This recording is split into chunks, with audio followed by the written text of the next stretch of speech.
Hi, Barry. Morning, everyone.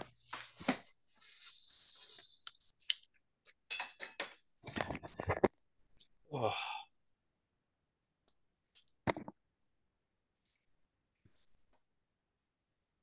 So I let everybody in that's been in the waiting room, and then people, I'll let them as they come in.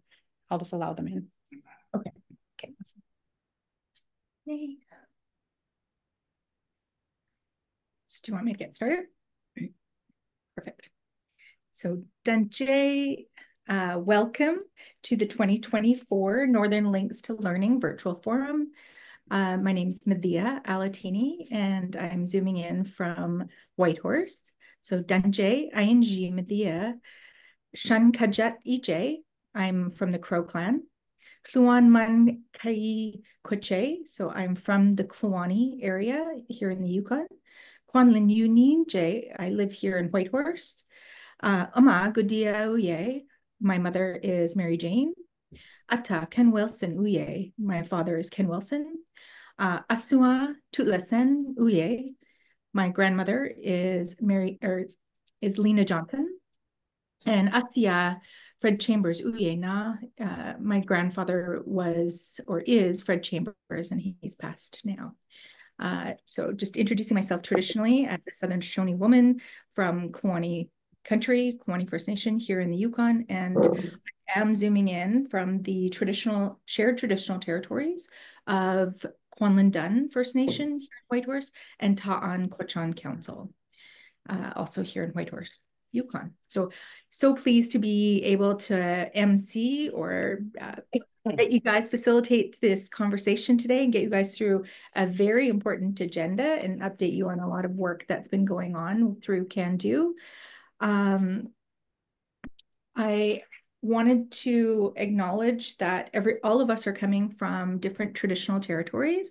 And I would ask that you, in the comments, in the chat, if you could please put your name and the nation that you're from, and the traditional territory that you're zooming in from.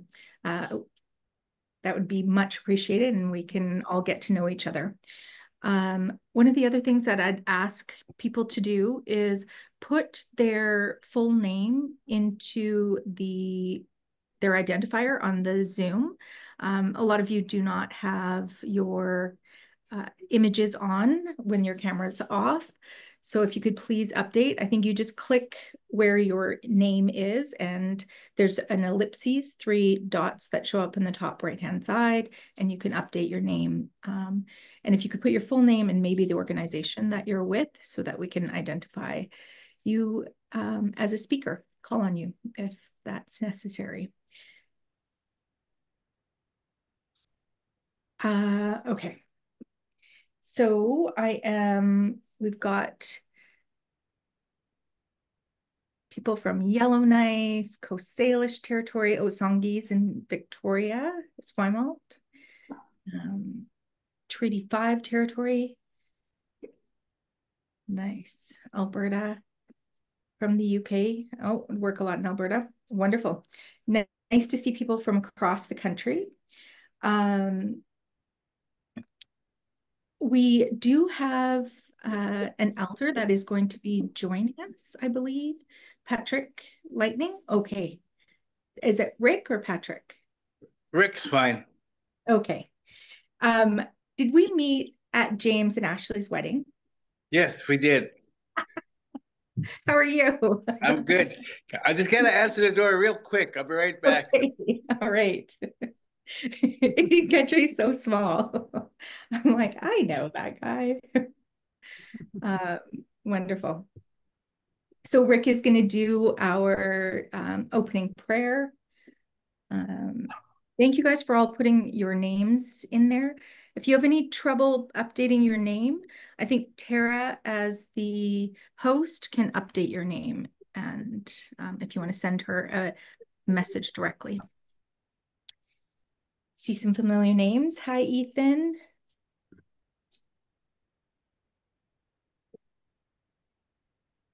Denise. There, I'm back. Sorry. Oh, it's all good. Thank you. Um, So we do really want to recognize that we're all coming from different time zones and different places in the country.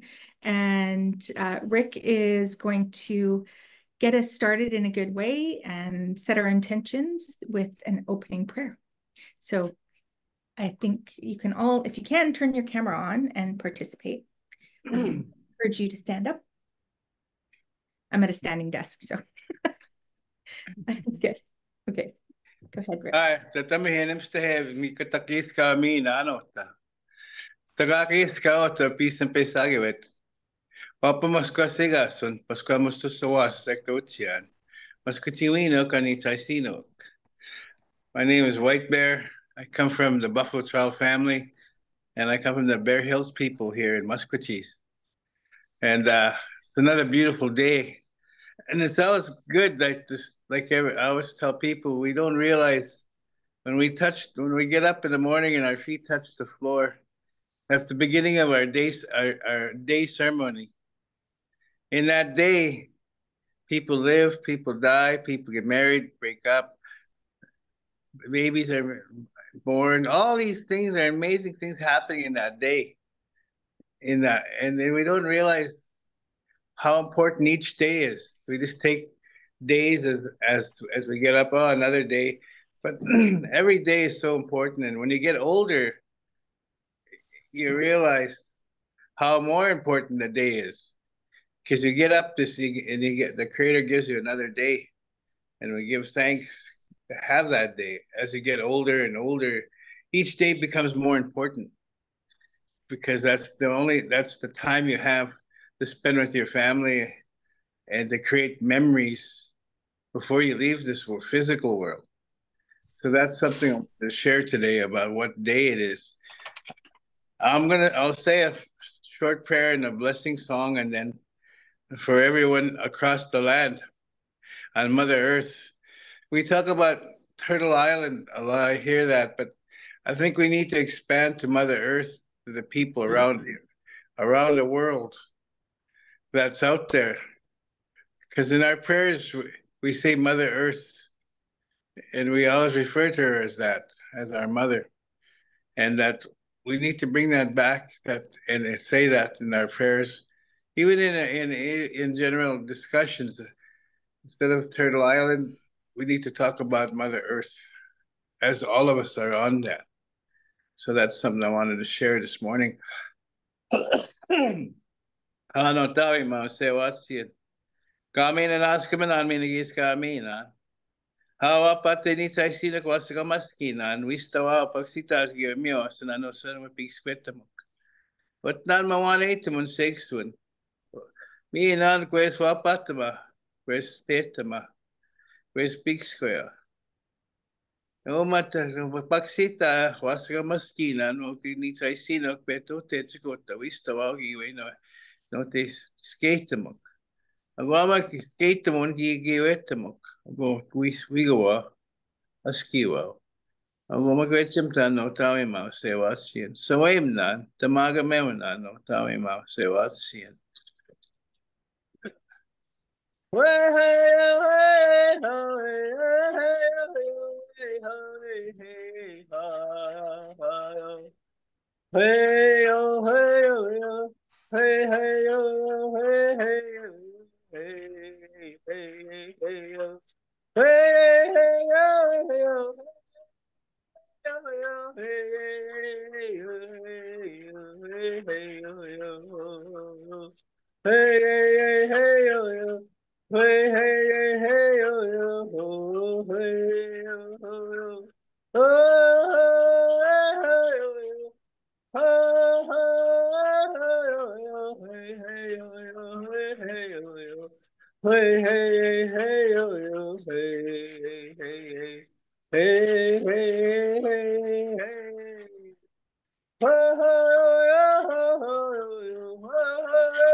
All my relations, everybody have a beautiful day.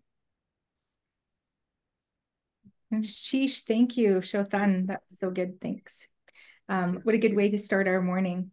And appreciate that. Yes, we are here for another day to experience children. I see somebody getting a hug there. And it's wonderful to be able to share our work and our experience.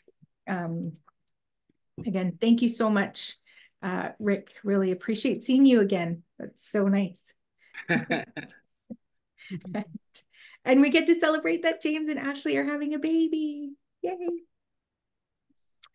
Exciting. So I'm going to pass it over to Shirley, who is the Can-Do Treasurer and NWT Director. Shirley was born and raised in a small Dene community of Needlo, I hope I said that right, Northwest Territories, which is adjacent to the capital city of Yellowknife. She attended both the Federal Day School and residential schools in Fort Smith, Northwest Territories, and she has 2 college diplomas in management studies and social worker program. And she is here to welcome and provide some remarks as the Can-Do Treasurer and Northwest Territories Director. Thank you, Shirley. Thank you. Okay, good morning, everyone. We just wanted to start with the land acknowledgement. I'm in the Chief Dragies territory and my community of Delo, and I belong to the Yellowknives Dene First Nation. And so the Yellowknives Dene First Nation have 2 communities, which is Delo and Deta. And so I think I was looking at the remarks there. Sarah Lacey, she said that it's the traditional territory of the Yellowknives Dene within the Mufi boundary in the Tlicho Nation and traditional lands of the North Lake Métis. So just to give you a little bit of background in the of our Northwest Territories. So Northwest Territories is divided into 5 political regions. They're the Gwich'in, which is in the higher north, then the Satu, Decho, Clicho, and Akecho. And so of those 5 regions, 3 of them have signed on to their settlement agreements with the federal government and the Northwest Territories. And Decho and Akecho are still currently under negotiations. So I did a little bit of research into the GNWT and their mandate for entrepreneurship. And the mandate that they've got are for into 5 regions. Categories. And this is to enhance business development in arts, tourism, agriculture, manufacturing, fisheries, and traditional economy. And so tourism is one of the big things here in the Northwest Territories. And some of the top tourist attractions are the Nahanni National Park, the Wood Buffalo National Park. We have a lot of Asian tourists that come in for to visit the Aurora Borealis. We're called the land of the midnight sun. And there's awesome fishing right across the Northwest Territories. There's a lot of outfitters. So in the wintertime, we have a carnival, but the carnival is kind of phasing out a little bit now, but the big activity there is dog sledding on the winter roads. And of course, there's a lot of opportunity to go boating and canoeing. And we have the biggest caribou migration. So I think all 3 territories have the biggest caribou migration. So they have calving grounds in the Yukon, Alaska, and then they come all the way through the territories into Nunavut. And so the part of the enhancement of business development, the government of Northwest Territories offer up to $30,000 to expand current businesses.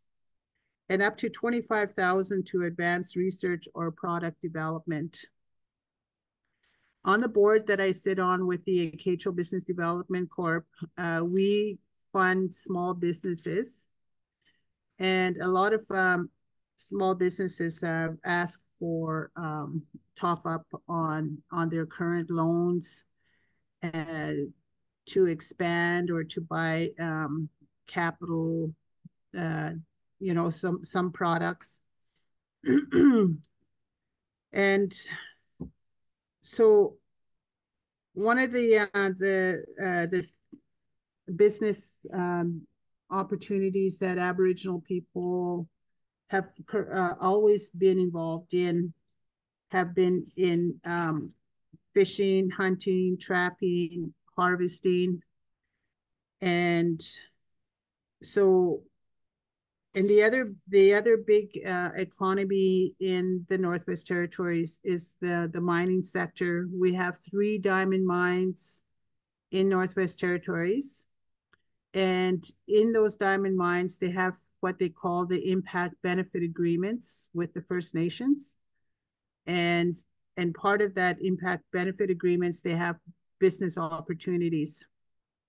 So that means that First Nations have an opportunity to acquire contracts.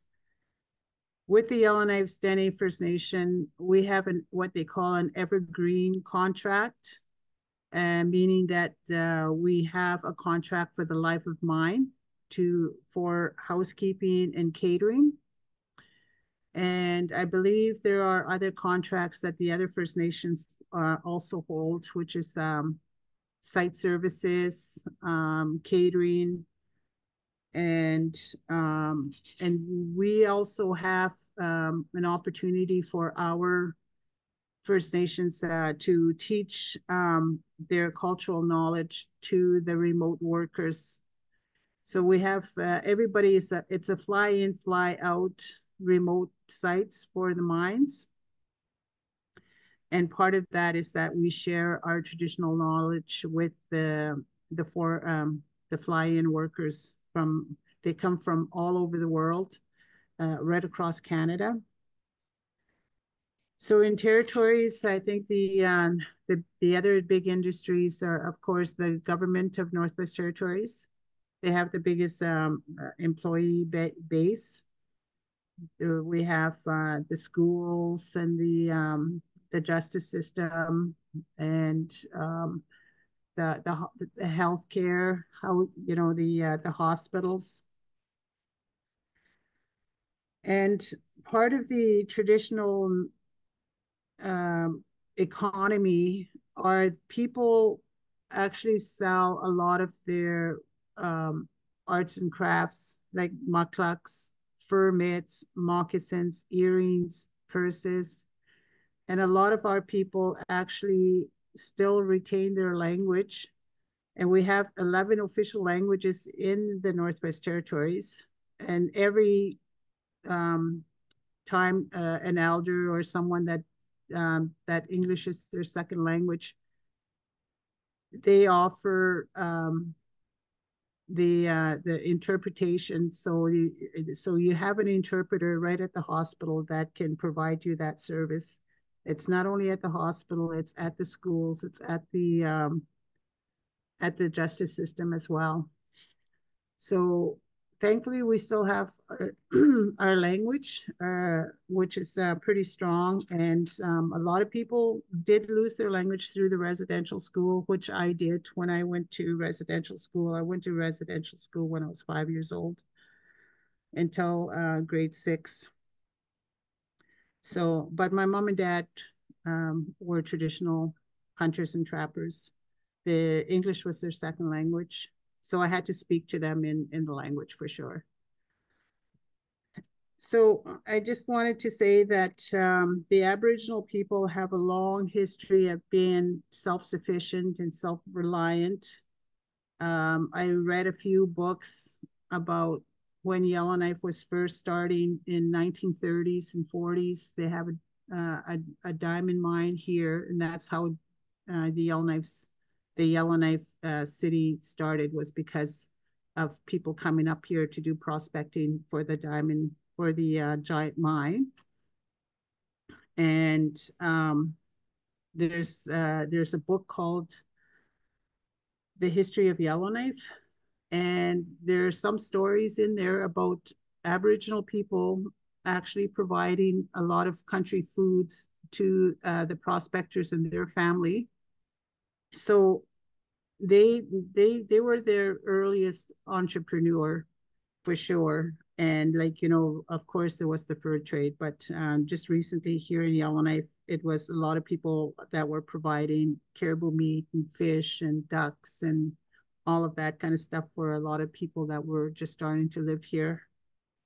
So we do have a lot of people that are business minded, and mostly the economy for them was to buy boats and kickers and skidoos and just to be on the land and to be self-sufficient and to provide for their family that way. And so I think they lived a pretty good life early on in the early years of them starting out to acquire what they needed to continue to provide for themselves and for their family. So I just wanted to welcome you all to this forum where you're going to be talking about entrepreneurship.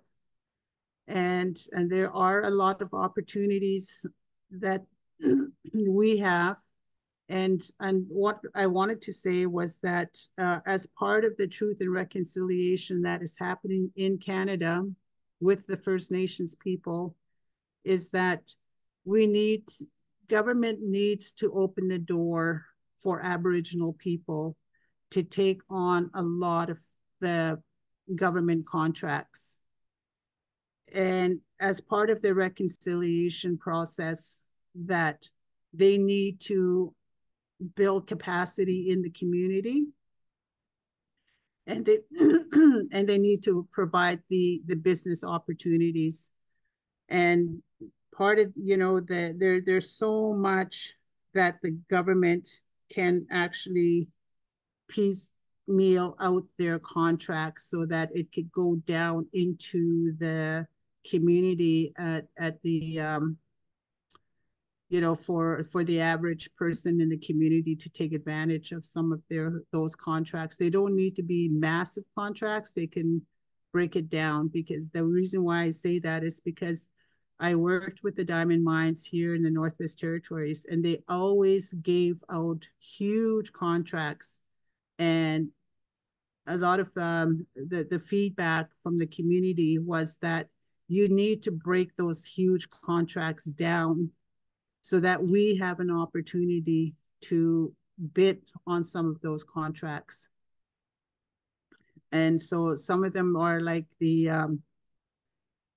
say for example, electricians. The electrical contract is so huge that they have to service all of the mines. And they're going like, just piece out some of that contract so that our First Nations people can bid on that. And so I think there is a lot of opportunity for the government to do that, to give the First Nations opportunities to go into being self-reliant and self-sufficient. And part of that is to work in partnership so that I went to one conference about a year ago, and the chief at that time that was speaking was saying that, you know, our businesses are so new, we're so young. Like the oldest business may be 50 years old, and a lot are just starting out now. And it's true. Like Aboriginal people, we don't have a long history of business in Canada, of long-standing businesses in Canada. You see other businesses that have been there for a couple of 100 years, but Aboriginal people are just up and starting to get involved, to be in businesses now. And we need to keep that trend going. And I think we can do that with the partnership with the governments, with industry, to help build our capacity with our young and up and coming entrepreneur. So I just wanted to say that there are a lot of opportunities, and the seed program that the federal government provides, that's a very good opportunity as well to get started. And so with that, I just wanted to make those remarks that we do have a lot of opportunity going forward, and we just need to find our partnership, and we can go from there. Thank you so much. Thank you, Shirley. Really appreciate that overview of the economy and the economic drivers in NWT and the role that Indigenous people and our businesses can take in really taking a seat at the economic table. I really appreciate those words of encouragement, because we're seeing a movement across Canada of Indigenous people really taking a seat at the table, taking part in participating in big joint ventures. And I think it's these types of events like this learning forum today that will build that capacity and help build that momentum for our Indigenous businesses to be ready to participate and to really take in those opportunities and build economy.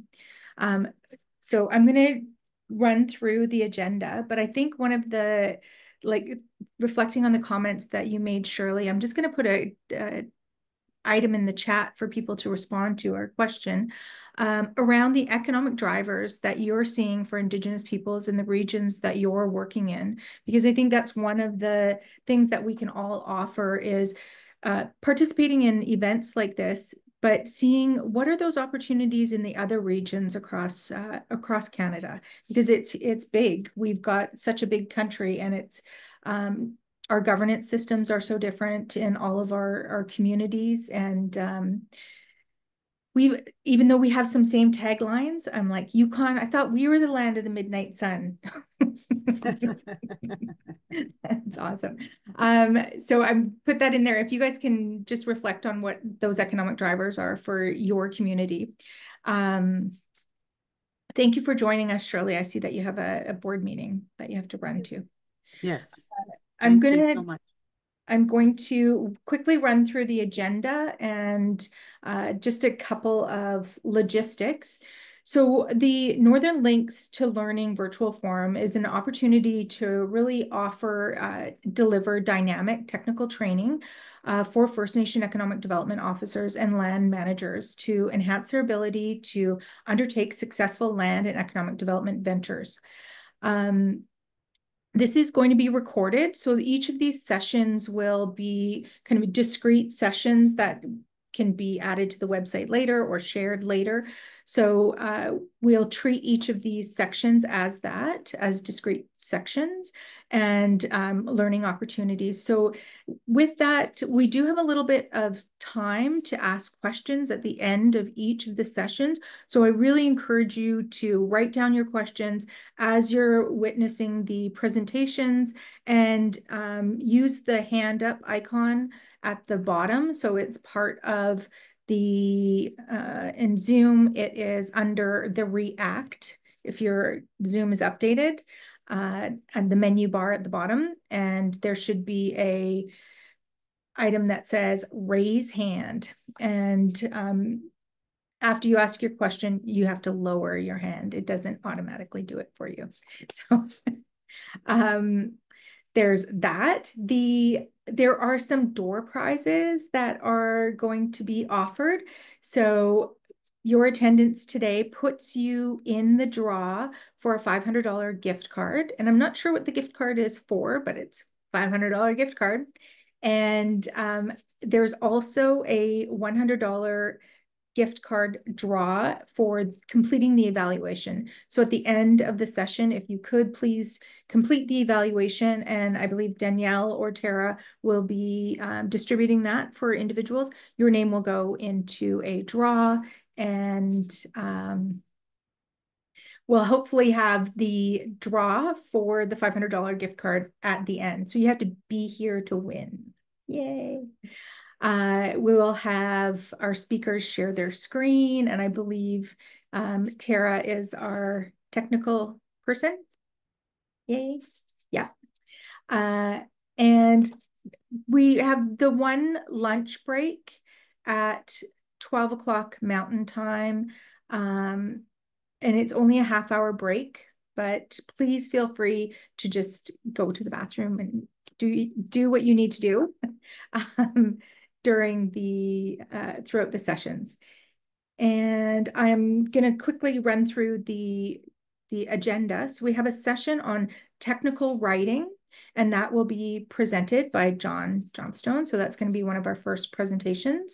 The Indigenous participation plans is the next presentation, and we have 3 speakers for that. Then we have the lunch break. And the Youth Economic Development panel, we have 3 guests that are going to be speaking on youth in leadership or youth in the economy, participating in the economy. And we have Samuel Marty as the moderator for that panel. The second to last session of the day is on the Community Economic Development Initiative, so CDI or CD. I can't remember how you guys pronounce that acronym. And Jordan is going to be presenting on that. And one of the big things that Shirley had just mentioned is all of these massive contracts that are coming up. And one of the ways that we see our communities being able to take advantage of these large offers is through joint ventures. So the last session of the day is on joint ventures, and we have 3 speakers that are going to cover that as well. And I think that one is, I'm interested to hear this presentation and excited for that one. And then that's the close. So we will close between around 3 o'clock today. And depending on the interest and your questions, it may be a little bit sooner than that, but it won't be later than that. So thank you. And I'm going to pass it over to our first session on technical writing. And John Johnstone, the Associate Director of Procurement for Can-Do, is going to give an overview of the technical writing that economic development officers and community administrators are often tasked with writing. So the grant proposals, the funding updates on projects, participating in procurement, looking at economic development plans, those strategic plans, all those common activities, they all require technical writing. So I'm going to hand it over to John, and if you'd like to take it away, thanks. Great. Yeah. Thank you. Thank you so much. And I'd like to certainly thank everyone for being here and for Shirley and Rick for kicking things off as well. So this is certainly a topic that's near and dear to my heart, but interesting enough, we did a survey for the BC Links to Learning, and this topic was seen as one of the most important topics for economic development officers that they requested for Links to Learning moving forward. And in fact, when we did the in-person event in Vancouver for the BC Links to Learning, we had to run a session on technical writing twice. And it was full both times. So we're trying to find kind of tips and tricks and little ways to help folks get through their day. We are all absolutely overloaded with the requirements of writing. And what are some of the things to consider on the way through? And for today's session, I really appreciate the idea of everyone putting their kind of locations in the chat. This is an incredible network of people that you should look through the list of people that are attending. Not to call out everyone on the list, but I know Barry Payne is here, Sarah Lacey's here. Our folks from Can-Do are here. You have a lot of people on this call right now that have a lot of experience around various types of technical writing, procurement, working with government, also facing some of those barriers that were talked about unbundling contracts and other things like that. So throughout the day, feel free to reach out to folks that you have an interest in following up with. And also, for after this event, if you are interested in following up with this network of people, please connect with us, and we would be happy to make sure that this is the start of a conversation, not the end of it. We're giving really quick tidbits on various topics today, and spend 30 minutes or 45 minutes on one of these topics is a great introduction. It just lets you think about maybe some of the questions you may have after this event that you would want to ask. And we would like to be there for you after this event to make sure that you can follow up on those things. So when we talk about technical writing, really it's writing in a government or a business or an administrative environment where you're writing for a very specific purpose. And in this day and age, it's about often writing as accurately and as quickly as possible so you can get onto your next writing task. When we talk about things like grants, I know that Shirley had even mentioned that a lot of the requests she sees are often related to top-ups or grants contributions or loans. We see things around business plans and, of course, around things like procurement. But that also relates to even understanding the document. So what I wanted to do is I'm going to give a brief introduction, but again, you can put some questions um, in the chat, but also if you've got very specific tips and tricks or call them hacks that you're using right now and you would like to share them, please put them into the chat as well and we'll review them. We are going to touch on the usage of AI and ChatGPT because for a lot of us here, we are often now trying to utilize this, and it is still difficult to understand what the impact of this technology is. We had done a bit around AI in the spring, and a lot of people leaned into those conversations, and it's incredible how far things have come even in 6 months since our last set of sessions. So a couple of things to consider with technical writing, and we are all doing it every day, is to first recognize that it is a skill. It is a very specific skill set that people need to work on, and it's not something that comes naturally. So for me, for instance, I am a wonderful combination of somewhere between OCD, ADD, and dyslexic, and somehow I ended up basically writing for my career. And it is very difficult. Like for me, writing has been one of the hardest things I've ever done in my life, is to learn how to professionally write. And I struggle with it every day. But one of the things I learned, even from having dyslexia, is that it is a bit of a superpower, because if you are not someone who naturally writes or is not writing all the time, you see things differently and you can put nuances into your writing, or you see other people's writing in different ways, and you can incorporate some of those things into how you write. That doesn't always help you win a bid. And in fact, I would probably have a very difficult time writing for a technical audience like procurement without support.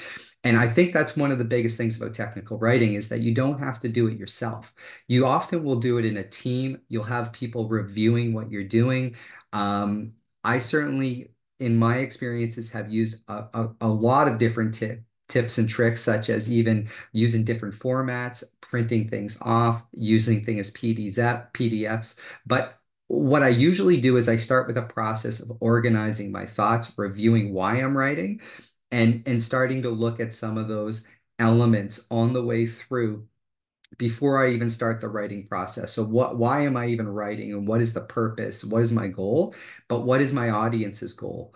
And I think one of the big things that I've figured out through procurement, especially, is that you're never actually telling your story directly. You're answering the questions of your audience by projecting or organizing your story to meet their needs, which is a very interesting perspective because it's not typically how we look at things when we write or when we communicate. We're often trying to communicate from our perspective always first. And interesting enough is how do we incorporate our perspective while meeting the needs of an audience is one of the primary goals I think about every time I write. And so there are numerous types of documents where you may have to write within your jobs. We are often at Can-Do focused on our economic development officer audience, but that also leads directly to community-based businesses, non-community-based businesses, and even partners. So often we're working directly with other organizations to support them in their requirements. And in this day and age, in order to unlock that funding, you often, whether it's funding through a grant contribution or it's funding through a procurement opportunity or it's an Indigenous participation plan opportunity, you have to be able to kind of work your way through these processes. And they are not often as logical as you may think. And you have to be able to go through the processes and see where you can best fit. So one of the first hacks I will provide, and this has been the most important thing I've done in 15 years of my work around procurement, and I would really hope people will lean in on this one, is that when you read technical documents, you're not reading it like a novel or a book. You're reading it as Lego blocks that have been created through a series of iterations by different people. And the whole purpose of those documents is usually to protect the other organization from risk or lawsuits or something. They are not designed to flow well. And the biggest thing I've done is learn the power of Control F. I search documents for keywords. I search documents for the words must, shall, and will. And I can actually, through using a search function with those three words, determine exactly what is required by the audience and how then I need to organize my responses to ensure that they get what they want, because often they have a checkbox grid on the other side that they have to compare what you're presenting to a very much a standard that they have in the background.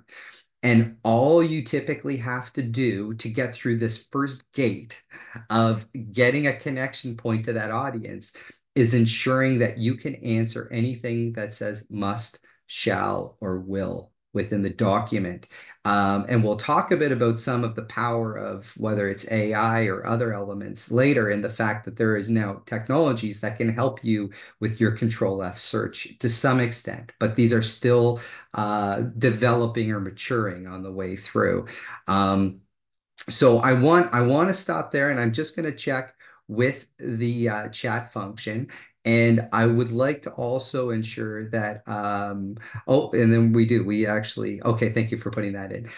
So what I'd like to do at this point, actually, just given that we do have a bit of a limited time, is I'd love to hand it over to Rylan Brennan and Sarah Montour for some comments on their side, but also recognizing the power of this network that we have in front of us, that if other folks would like to throw in some of those elements that they're seeing in their experiences or places they've tripped up, I would really also appreciate hearing from others. But maybe over to Rylan and Sarah to start. Yeah, thank you very much, John. And thank you to Sarah Lacey for adding will and should include as other mandatory criteria. And to John's point, particularly on requests for proposals, there'll be the mandatory rated criteria you'll see in the technical rated criteria, and that's the grid boxes that that John was referring to, and ensuring you're aligning with those is really important. For Sarah, there's a few questions here too that I'm sure Sarah and John could answer. And I think it comes down to, and John's talked about, how to understand breaking down the information when responding to a grant on RFP. But let's talk about what it comes to what types of writing processes and documents should people be most familiar with, and how do you describe the writing process to someone who's new to it? So let's say you were brand new to the topic, Sarah. What is your process that you go about when you're looking to do some writing, whether it's for a grant or an RFP or doing a business plan? Oh, sorry, Sarah, you're just on mute still. Hi, good day. I'm saying good day because we're spread across time zones. I am Sarah Montour. I'm Candu's procurement navigator, which means I help build a bridge between EDOs, Indigenous businesses, community-based businesses, and industry, whether it's federal government or corporate Canada. But I'm really there to make that connection and to help you navigate those sometimes tricky waters. So good question, Ryland. And I also do want to acknowledge that I am Mohawk from Six Nations of the Grand River Territory in Southern Ontario, which I am fortunate enough to still be able to live and work within my home community. So I did make some notes, and Ryland, that your question, you couldn't have wrote it better in terms of what I wanted to say. Bid documents are usually very long and very specific, which can be a con, but it can also be a really positive thing too, in that it is very specific. So it eliminates that guesswork. The documents tell you exactly what you must say, not should say, not maybe say, but what you must say, all going back to those mandatory and technical requirements. And they also clearly spell out how you're going to be evaluated. So here is my kind of hack for you. Now, I'm a printer. I like paper documents in front of me, but I know that not everybody is that way. So whether you're printing or you're reading on screen, I suggest that you highlight all the sections. And then as you're writing your documents, do it section by section. And once you think you have everything written, I want you to go back to those sections that you've highlighted and physically, whether it's on screen or on paper, put a check mark that you have that section. That really helps you stay on task and make sure that you have that information that is required. So physically checking off and making sure section by section that everything that should be or must be included is there. So, it's really important that you have all of that information. And the other tip that I want to make sure that gets out is remember that if you don't say it, if you don't include it, you cannot be evaluated. So even if you've done work for this department or this company a million times, and it feels like maybe this is just like an exercise in futility because you've done work with them so many times, they cannot give you credit for anything unless it is in that bid document. So, referring to a website, sorry about that. Referring to a website or telling them to look here for more information, that's not going to work. It must be included. So, those are my tips and tricks. And just to let you know that we do have a procurement mentoring program. And we actually, half of the 10-week sessions are pretty much spent on bid submissions. So we really take some time to help you with that technical writing and to take you through what a good bid submission looks like. Absolutely. Well, thank you for that insight, Sarah. Sharing, the process that I use in my day-to-day work. Most of my time is spent writing proposals or reviewing proposals. And over the past decade of my career on the corporate side of things, it was also reviewing them and evaluating them. And everything that John and Sarah has said here today is true. I typically break down my process into 6 stages. The first stage is just researching and preparing. So to both John and Sarah's point, making sure I understand all the musts, all the wills, all the shoulds, and making sure I've got all the right documents to inform what it is I need to talk about. The next thing that I'll typically do too, especially if I'm doing a grant proposal, if I'm writing a grant, or if I'm looking for something like community investment dollars, or trying to add what's called a value-added component to a proposal. So I'm going to respond to the RFP, but let me tell you why my business is going to be better than all the rest, or why the community I'm representing or working for is better than all the rest. And what you do is you do the research on who the end client is and what they've celebrated. What do they think good looks like? And how can you replicate that or give them a similar success story that they can feature or highlight by doing the work and by winning the project? So once you've done your research, once you've prepared, typically what I then do is I outline the document just to make sure that all the mandatories are there on the page. So that way it's at least in the document and I can reference back to it and write it out. And then I just start drafting. I often find that this is the most difficult process if it's responding to an RFP or writing a grant or a business plan from scratch. And to be honest with everyone on the call here, I struggle when the page is blank. And that's such a hard barrier to get over sometimes. And so what I'll often do is I'll put on talk to text in Microsoft Word, and I'll just do a dictation and a mind dump. I'll write questions into the document to ask myself, to prompt and just get the content out, get it flowing, and get the ideas formed. Once everything is kind of there, then I go into the review and revise phase. I make sure that everything makes sense. I read through the document to ensure that, again, everything is in one voice and is uniform. If we're using technical terms, making sure that everything is defined. If we are using TLAs, three-letter acronyms, things like that, that they're clearly defined, that the table of contents aligns to all the materials, that my hyperlinks are working. And then I'll finalize and submit according to the guidelines that are stated. So as you know, if you've ever submitted an RFP, typically they'll communicate, what the timeline for submission and the due date is. A tip as well that I'll use and share here, Outlook calendar reminders or whatever it is for you to ensure that you've got enough time and are appropriately submitting and responding to whatever the requirements are, whether it's a submission through Merck's, or whether if it's an email to a government contact for a procurement opportunity through PSPC or to an organization. If they've clearly stated what the time limits are, then make sure that you're making a reminder and that your document is going to be submitted to them by that time. Another note or tip as well is that if you're writing in particular a proposal towards private industry, or if you're writing a grant towards private industry for maybe community sponsorship dollars, sometimes, and I'm not saying this is always the case, but oftentimes, especially in summers, they'll be reviewed by interns or people in very junior positions. So you want to avoid technical jargon unless it's specific. And you also want to ensure that it tells a clear picture of what it is you're going to be adding in terms of value. Because keep in mind, your technical expertise, your business, what you can offer, the event you're going to put on, how great it's going to be. But the person on the other side of it, to Sarah's earlier point, if it's not included in your proposal or what you're submitting, it's oftentimes something that they can evaluate you on. Once you've submitted it, even if it's not, and this is another part of the process, even after you've written and everything's pencils down and it's been submitted, even if you don't win the opportunity, or even if you don't receive the grant, follow up and ask questions. Ask where you could improve for the next time. Ask where you felt or they felt that your proposal was strong.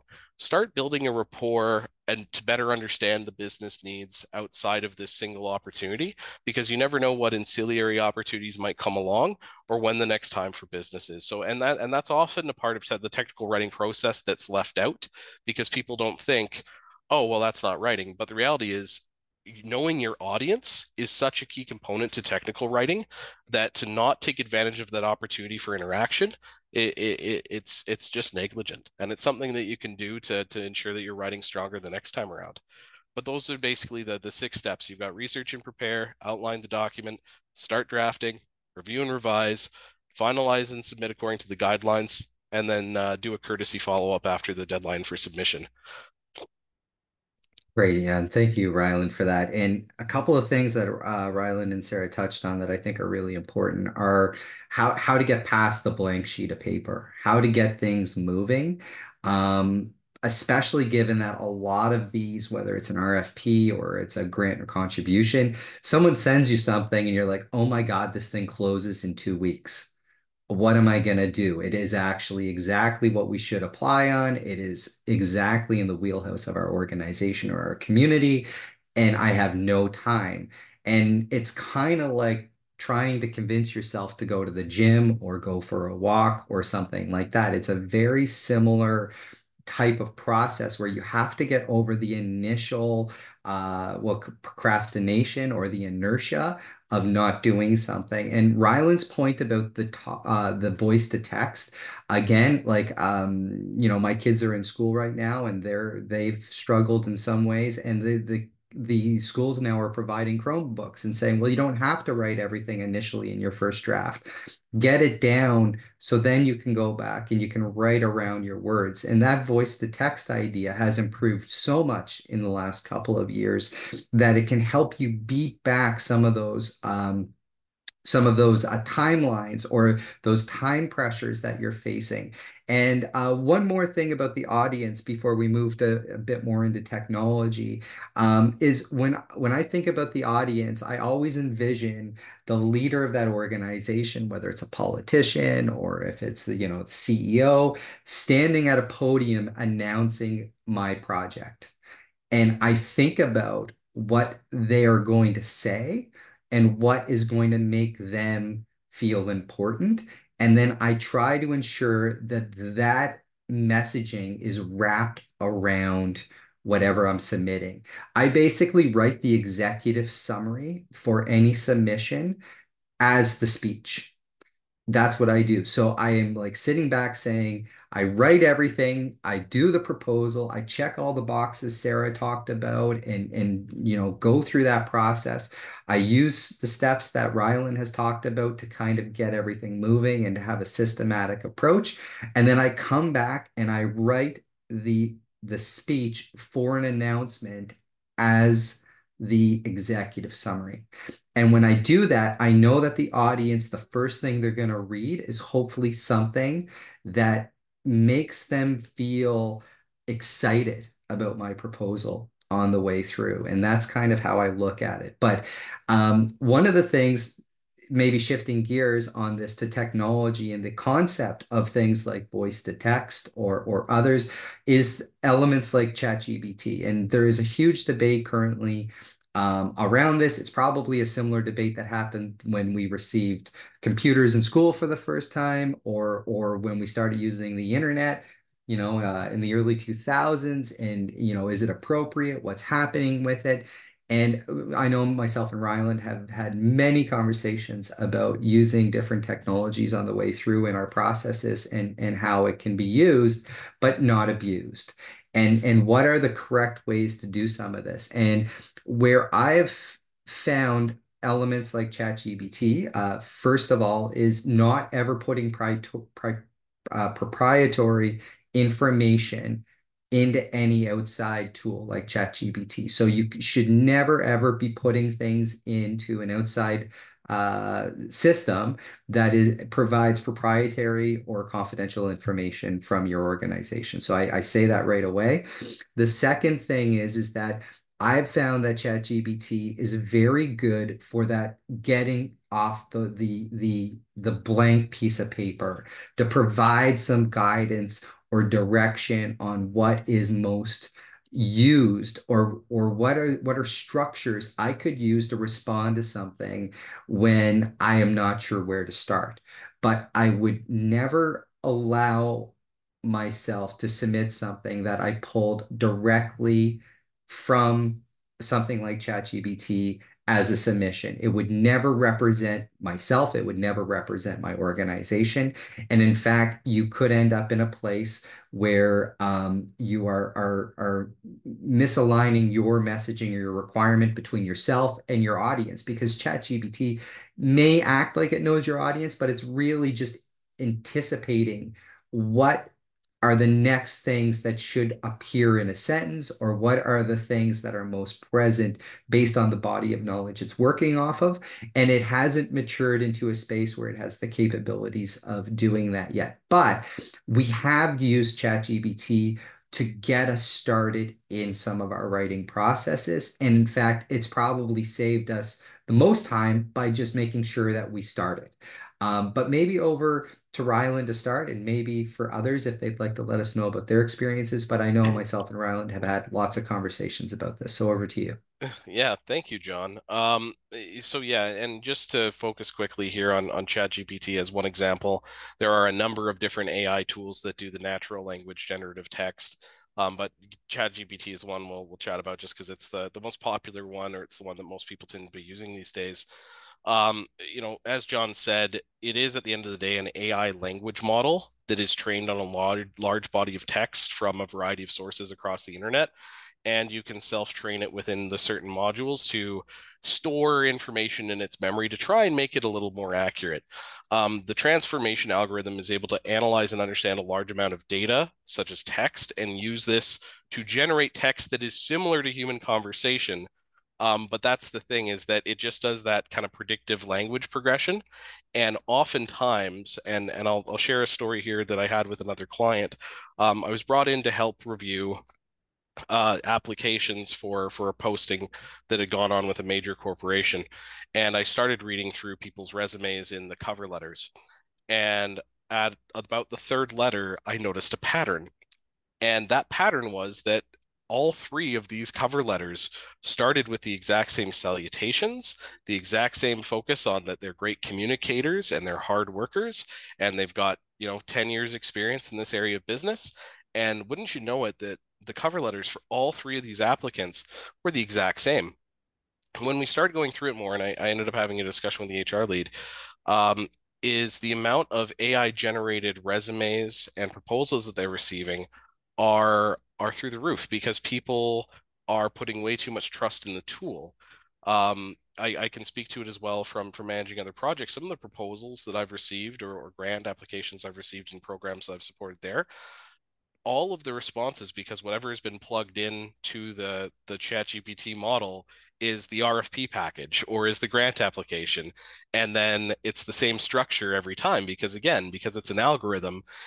If you pump in the same source document, oftentimes if the memory hasn't been altered at all in the program, directing it one way or another, it'll spit out the same results every time or something similar every time.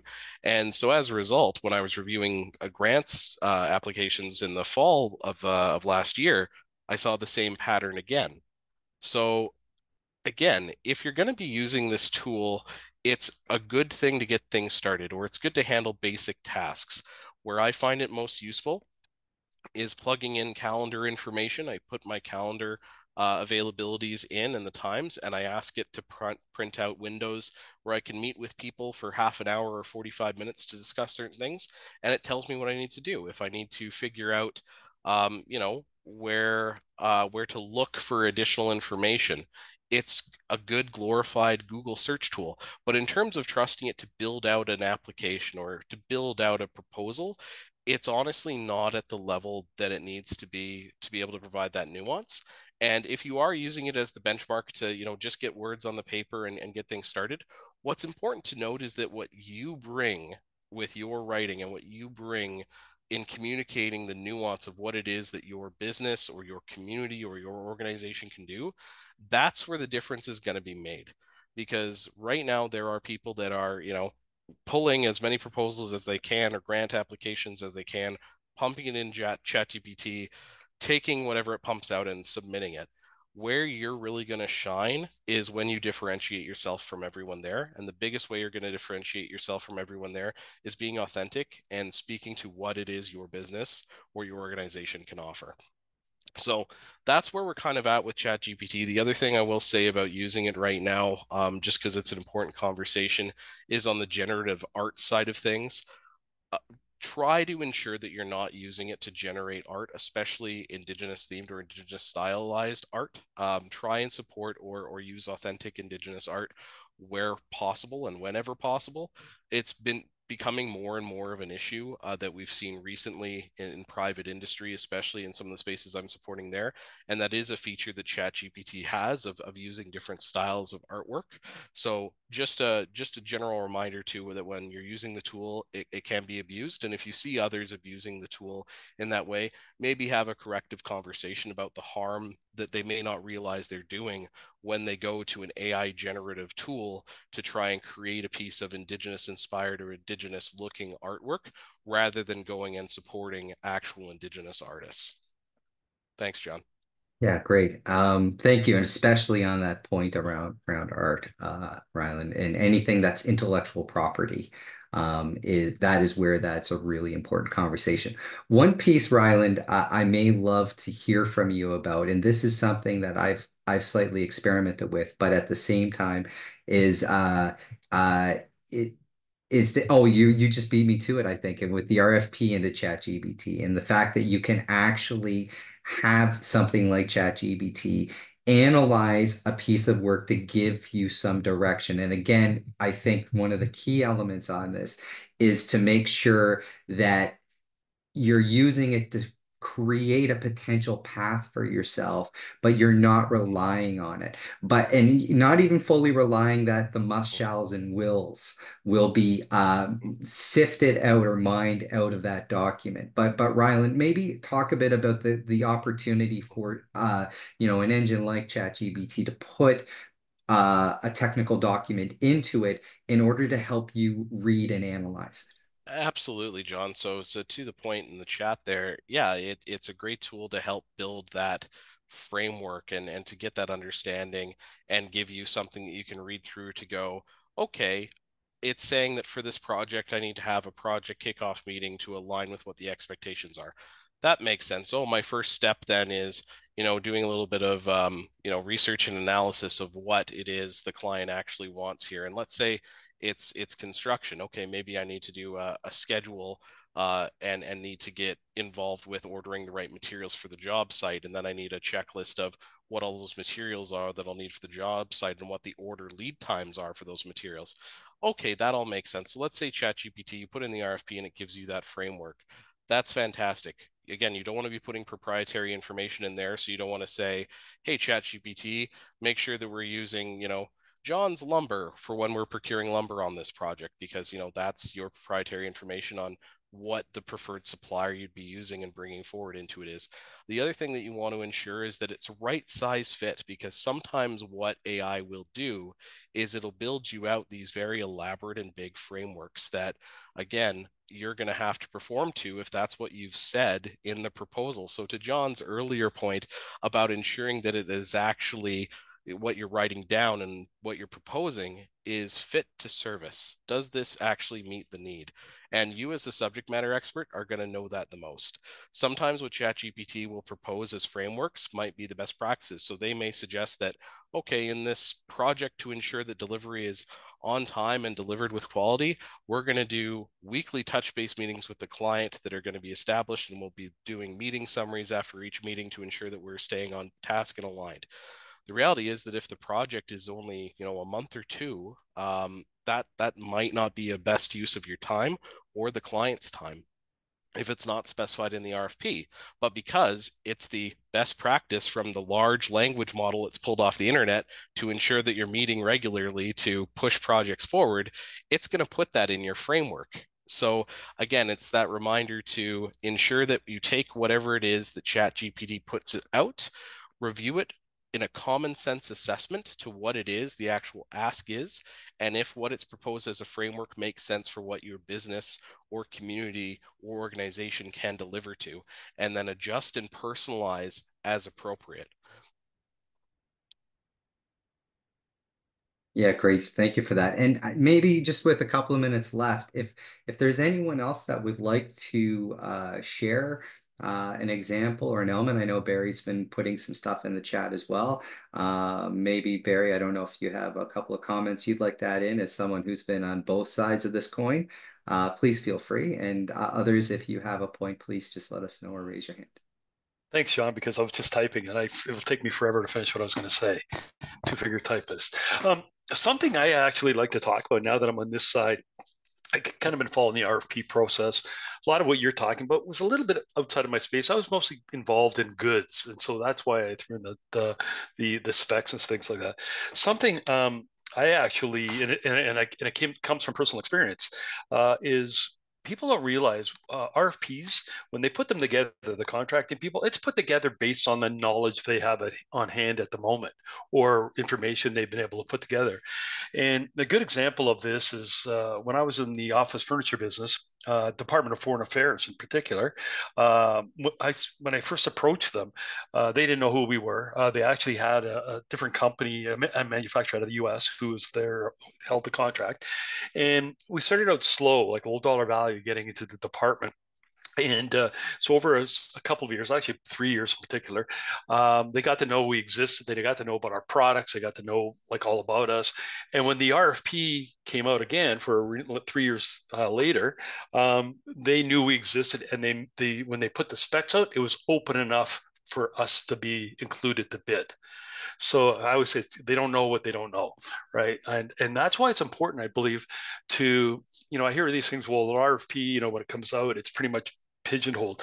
Well, it's pigeonholed for the knowledge they have at that moment, right? And or I shouldn't call it that, but typically that's the way it is. So it's important for us to get in way before, like a way, like, yeah, we might get lucky and win an RFP on something. But again, if you're in early and develop a relationship for a couple of years and they know about you and your product, then when they do the RFP, they can keep it broad enough and transparent enough that you would have an opportunity. That's so important. And that was kind of the way I did it over all those years, right? DFA was a good example, because if I hadn't gone in there and just sold them a chair, I just picked them off the list one day and thought, okay, I'm going to start it. And over the course of 3 years, we were able to learn about the department, learn about, the personality, the way they did things, what they wanted to achieve. And then when it came time to bid, they knew the products we were putting in, the desk and stuff. And so they made sure that we were able to bid on it as well. So that's very important, I think, as well. We often forget that an RFP is just, to me, it's like a snapshot in time. And that snapshot comes from information that they've put together. So I think that's important. Yeah, thank you, Barry, for that. And that's very true. Is that, well, often, in my time working in the space, a lot of these processes, if you're just doing it because it showed up on your desk and it's due in 2 weeks and you just think it's exciting, but you don't really have a long-term strategy or an understanding of why you're going to participate, you can often mismanage your time, and you can kind of go in the wrong spots. But to Barry's point, if you have a strategy, and whether you're making it up on the fly or whether it's a long-term strategy, it can really work. And for economic development officers, for community-driven organizations, it's understanding where you want to go and where you want to put those efforts, to make sure that if you're going to, work really diligently for 2 to 3 weeks on something, you know what success looks like. Because to Barry's point, maybe success is just getting in the door the first time, while knowing the next time around you have to be more and more prepared. And one of the things I've seen as well is that with a lot of the community-based information, maybe 40, maybe 60% of the information you're going to put into future documents is going to be the same. So after you've created these different, Lego blocks of your own perspective, your own community-based information, your own organizational information, you're going to find that these processes become easier as you go, but you have to understand what the initial success would look like, whether it's because you're asking questions, you're doing debriefs, or as Barry's pointed out, that you just start moving in that direction. Go ahead, Barry. So yeah, John, what I was going to add was, strategy is kind of like your business plan. They kind of go together, right? You really got to look at the long term when you throw your hat in for an RFP. But another great thing about RFPs is I would use an RFP to learn about a department or a specific area, let's say. And we'll take office supplies, for example, because I get a lot of people talking about that. In the office supply kind of space, it's not you're not going to get rich in that space, first off. But how would I find that out? Well, I had to throw my hat in the ring, so to speak, and to see how that whole kind of thing worked. If you lose, you can get a debrief. And in my case, I ended up winning a spot, which really kind of shook me, because I wasn't prepared. I was just wanting to find out who was in that space. And at the end of about a year and a half, we realized there's only about 3% gross profit. Like, that's pretty hard to keep the lights on. Because there's big companies like the Granite Toys of the world and all those staples. They have a different strategy going in than we would as entrepreneurs. Our strategy is keep the lights on. Their strategy may be just to get in and make money elsewhere. And we did that sometimes in office furniture as well. So there's a whole lot of variables at play. But one of the great things about an RFP is sometimes I would just kind of, and I wouldn't spend a lot of time on it, but it'd be a great way to investigate whether the business was there because of the debriefing option. The debriefing option, I cannot stress enough. It's like a college course on how that department does their procurement. So you can learn a lot. Like you can actually go and throw your hat in, don't spend a lot of time, ask for a debriefing, and then they'll give you all the pointers about your RFP, and you'll learn, well, maybe at this particular area isn't, you know, attractive enough for me in terms of profit, or maybe it is. Maybe there isn't a lot of people in that space. So there's a lot of opportunity. That's kind of what I used to do with RFPs. Like I won water and medical devices just because I threw my hat in. It was crazy. But then you kind of learn, and you can pick and choose, right? And you know, so there's a lot. The key with an RFP, I think that a lot of people miss is, like you said, John, the debriefing. Like to me, if you know, that's the consolation prize to not winning the actual RFP. It really is, because typically when you get an RFP, the next time you bid, I should say a debriefing, it's your choice whether you want to win or lose. And what I mean by that is you're going to find out if it's price. It may have been just that. And a lot of, like I tell people, if you're looking at getting rich in the federal government space, and it's not going to happen, you know, it's probably the most competitive marketplace in the world. But where you can make money is like low dollar value and things like that, or in niche market, like a niche product, that kind of stuff. But again, once you learn the debriefing process from the federal government, it kind of carries over into everything else as well. And I don't, you know, Ryland, I was kind of interesting about you're saying about AI. You know what I use AI for now? It's to give me additional info. It really does. It's I take all the info wherever I can from everywhere. It's almost like, you know, your little post-it notes, right? And then you kind of look at them all scrambled all over, and you bring them together, and then you can kind of decide whether you're going to really go forward with it or not. Because I hate when I hear people spend weeks or hours, right? Barry, I'm going to have to interrupt you. So that's okay. Yeah, no worries. Thank you. Thank you so much for sharing. You've got a wealth of experience. And I noticed that you had put in your contact, your LinkedIn profile. So I'm going to encourage people that are on the call to put in your contact information because this is a network, and it's really important to build those connections and learn off of the people who have a wealth of experience. I want to segue into our next session. So thank you, John and Ryland and Sarah, for that. And you guys are going to be the next presenters on the Indigenous participation plans. So Indigenous participation plans or impact benefit agreements may have different names. They're the method used to have Indigenous involvement in major projects or contracts that support community economic development. It provides subcontracting opportunities, skill development, or direct employment opportunities. And with Government of Canada's new 5% Indigenous participation targets in contracting, more communities will be faced with decisions about how to participate in these opportunities. So this next session is about introducing IPPs and considerations for communities. So we're going to have Sarah Montour, Procurement Navigator of CANDO, Ryland Brennan, Principal Consultant of ACOSYS, and John Johnstone, Associate Director, Procurement, CANDO. Handing it over to you guys. Awesome. Yeah, thank you very much. And I mean, it's an amazing segue, and I know Barry can talk about this stuff for days, so I fully recommend that everyone make sure that you follow up with Barry, Sarah, Ryland, myself. It was interesting. Ethan had just put in a comment in the chat about the Yukon having a 15% Indigenous participation piece. And I know from a lot of the policy work I did supporting the federal government's initiatives, we looked very much at what the Yukon was doing as being a leader in this space. And I know Shirley mentioned it at the beginning as well, right? That there was these opportunities and what this could look like. And it's a great segue from the piece we just did about technical writing, because one of the things that we discussed was, well, what is your business strategy, or why are you trying to be there? What's happening? But I'm going to put forward a scenario.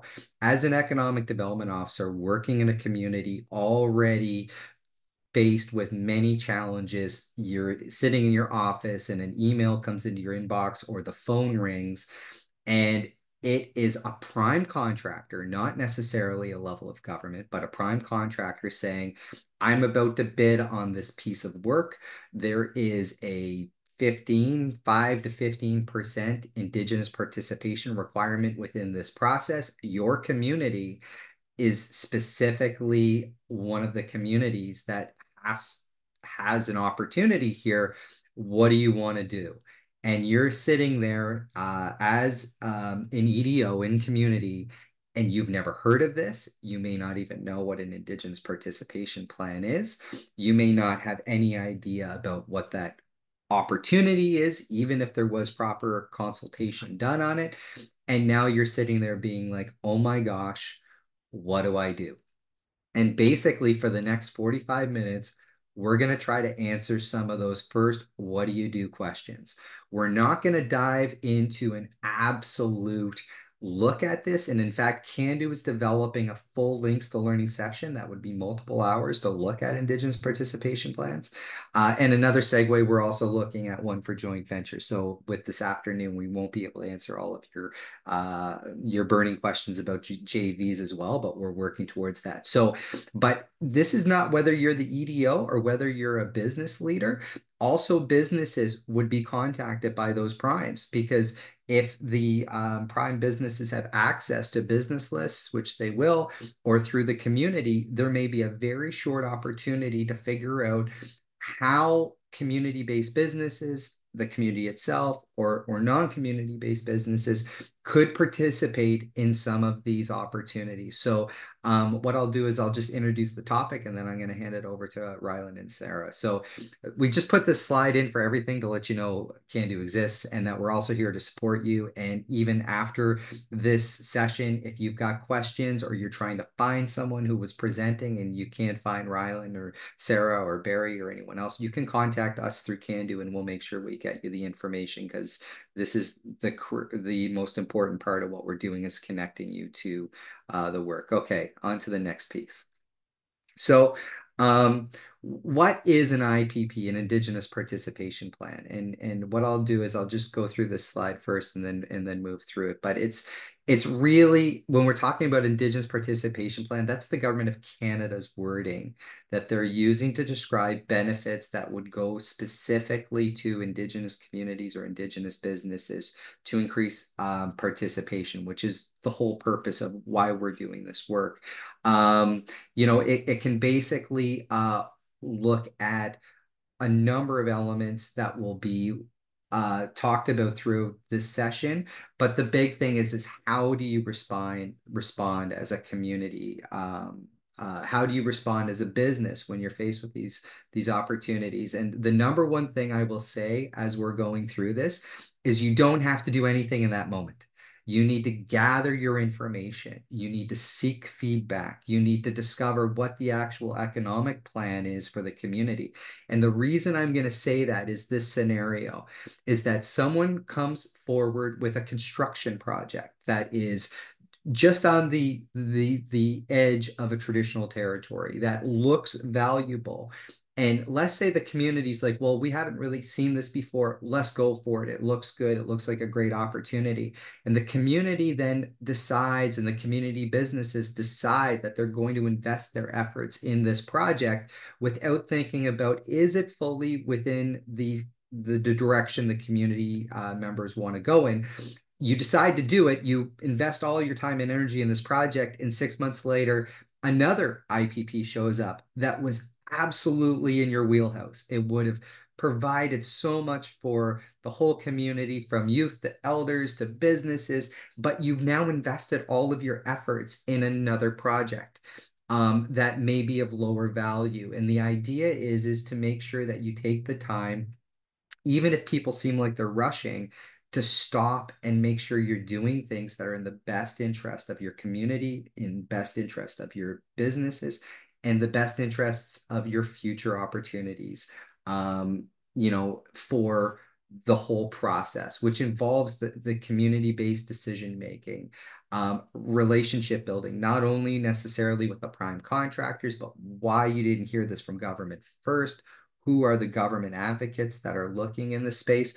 And the idea here is we've kind of called it like triaging for first aid as it would relate to IPPs at this point, is saying, what are those key pieces that happen when your phone rings or that you get this opportunity? How much time do you have to actually make a proper assessment? And what are going to be some of the things you need to consider on the way through? So at this point, maybe Rylan, unless I've messed up, you can take a look at this to start, and then we can also bring in Sarah as well. Yeah, I'll be passing it off to Sarah here, John, and then I'll be coming in a little later, and Sarah and I will have some back and forth here. Great, Go ahead, Sarah. All right, so by the time there's a procurement underway, the RFP with the outlining the IPP requirements is issued. It's a very short window to prepare. So rather than wait, be proactive. We suggest you be proactive, and community and businesses can prepare and anticipate by undertaking the Community Capability Assessment, or CCA, as we've shortened it down to, which helps you understand the requirements of the construction and defense industries. So as John mentioned, this really is an overview, sort of a teaser on IPPs, and we do promise to have a more fulsome session on the toolbox for another Links to Learning session. But step one for the CCA process is the IPP Community Capability Assessment. So it should be part of every community's economic development strategy. The CCA is a way for the community to understand its current business capacity and potential capability, the composition of the workforce, and other factors that you could take advantage of in an IPP-related opportunity. The second step is to understand the requirements. So identify the most promising opportunities for your community in the construction and defense industries to understand the typical and anticipated requirements of those industries. Step 3 moves into aligning the requirements to capacity, capability, and economic development plan. So, aligning the requirements of the federal procurement opportunities to community capacity, capability, and economic development plan. So really determine which goods or services, including your workforce, the community is best positioned to supply. And then that fourth step is to identify and pursue opportunities. John really touched on it best. Major projects don't just happen. Governments are well aware of what's coming years in advance. So by working with leadership to really start to develop that relationship, I've always suggested you build that bridge way before you need it, and you keep those avenues of communication open so that you are also well aware of major projects well in advance. And so that helps you steer businesses, labor to where those opportunities are going to be. So I'll pass it over to Rylan now.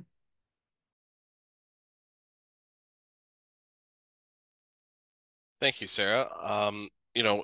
Just highlighting this as well, we are, with the examples here today, focusing more on the construction IPPs and the defense sector IPPs, particularly when they come to the federal government. But one tip I will share too for EDOs on the line here as well is to get in lockstep with the consultation offices within your communities, whether that be for federal projects that are regulated through, the CER, Canadian Energy Regulator, or through other NRCan processes, or even through provincial processes and permitting, because typically the consultation offices should have the most notice of what activities should be upcoming within your traditional territories, and you can identify who the proponents are, so who's going to be building the actual thing that they're applying to get the permits for, and develop a relationship or a line of sight early on as to what that strategy looks like. Diving in more back to Indigenous participation plans as a bit of an overview, they have their origins in the Procurement Strategy for Aboriginal Businesses, or the PSAB, which was created in 1996 with the overall goal of increasing the value of federal contracts secured by Indigenous businesses. In August of 2021, the program was actually renamed to the Procurement Strategy for Indigenous Businesses and mandated federal departments and agencies. There was a list of about 94 of them over a 3 to 4 year period where they were rolling it out. To ensure a minimum contract value of 5% was held by Indigenous businesses, recognizing that they wouldn't be able to achieve that 5% minimum through direct contracting. So that being governments to, the government of Canada purchasing directly from an Indigenous business. They basically decided to also institute IPPs so that they could start pushing more of their prime and general contractors to subcontract and develop Indigenous suppliers in that space and include them on their projects. One of the other things to note is that IPPs as a requirement, they're for sure a requirement in a lot of major projects we've seen. And while they've been very consistently coming out with IPPs on a variety of projects across Canada and for service-based delivery, so not just in construction or defense construction Canada projects, there is still a little bit of an ad hoc frequency on what we're seeing and when they come out, and also in terms of what the expectations are. So just something to be aware of on the line is that not all the IPPs you are going to be seeing coming from the federal government are going to be asking the same thing at all times. And some opportunities, depending on, and to Barry's point earlier about the people at PSPC are putting together the packages with the information that they know at the time, it may not be on their radar to include more robust IPPs or have an IPP on the opportunity. Also, another thing, and we've kind of heard a lot of different TLAs or three-letter acronyms kind of thrown out earlier today about IPPs, IBPs, IBAs, and ICPs. Just to make sure that we're assured that these are different things. You've got IPPs or Indigenous Participation Plans. They are sometimes called Indigenous Benefit Plans or Indigenous Component Plans. These are different from, of course, Inuit participation plans as well that come through the Nunavut Agreement in 1999 there. All of these things, though, IPPs, IBPs, and ICPs are also different from IBAs or Impact Benefit Agreements. Some Impact Benefit Agreements, as was highlighted earlier, may have IPP requirements for when a sourcing activity does occur, as mandated in those IBAs or Impact Benefit Agreements. But an IPP itself does not replace or is not the same thing as an IBA. So as I talked about earlier with the PSIB, the IPPs came out of that policy requirement, not only to apply to major procurements of goods and services by the Government of Canada, but also for encouraging businesses to engage and co-develop with Indigenous contractors. Ultimately, IPPs, while they do form part of the contractual obligation between the business and the prime or general contractor they're working under, ultimately the IPPs are submitted to government for approval, and the government should be working with the prime contractors and the Indigenous businesses to monitor and ensure that the implementation goes smoothly. John, I see you've gone off mute. Is there any point that you want to touch on right now? I'll give everyone a chance to untangle their brains around all of the letters that Ryland has just discussed. And I just recognized in our setup of this is that for the folks on the line that this is a really, really new topic for is I just want to reverse gears here for a second and say, okay, well, what is this thing? Like, so with an Indigenous participation plan, basically it's a contractual requirement in that especially the government of Canada is using, but we're seeing it, like, again, talking about the Yukon and others, where basically it's saying there has to be an effort made to increase the amount of Indigenous participation or content in a supply chain around a major project, right? I think that's the big thing, is to say, so how do we do that? So you could either have an Indigenous company win as a prime contractor, that's like 100%, and that is incredible. You could have a situation where that prime contractor directly hires Indigenous people to work in their company, and that could be seen as a benefit because it's direct employment.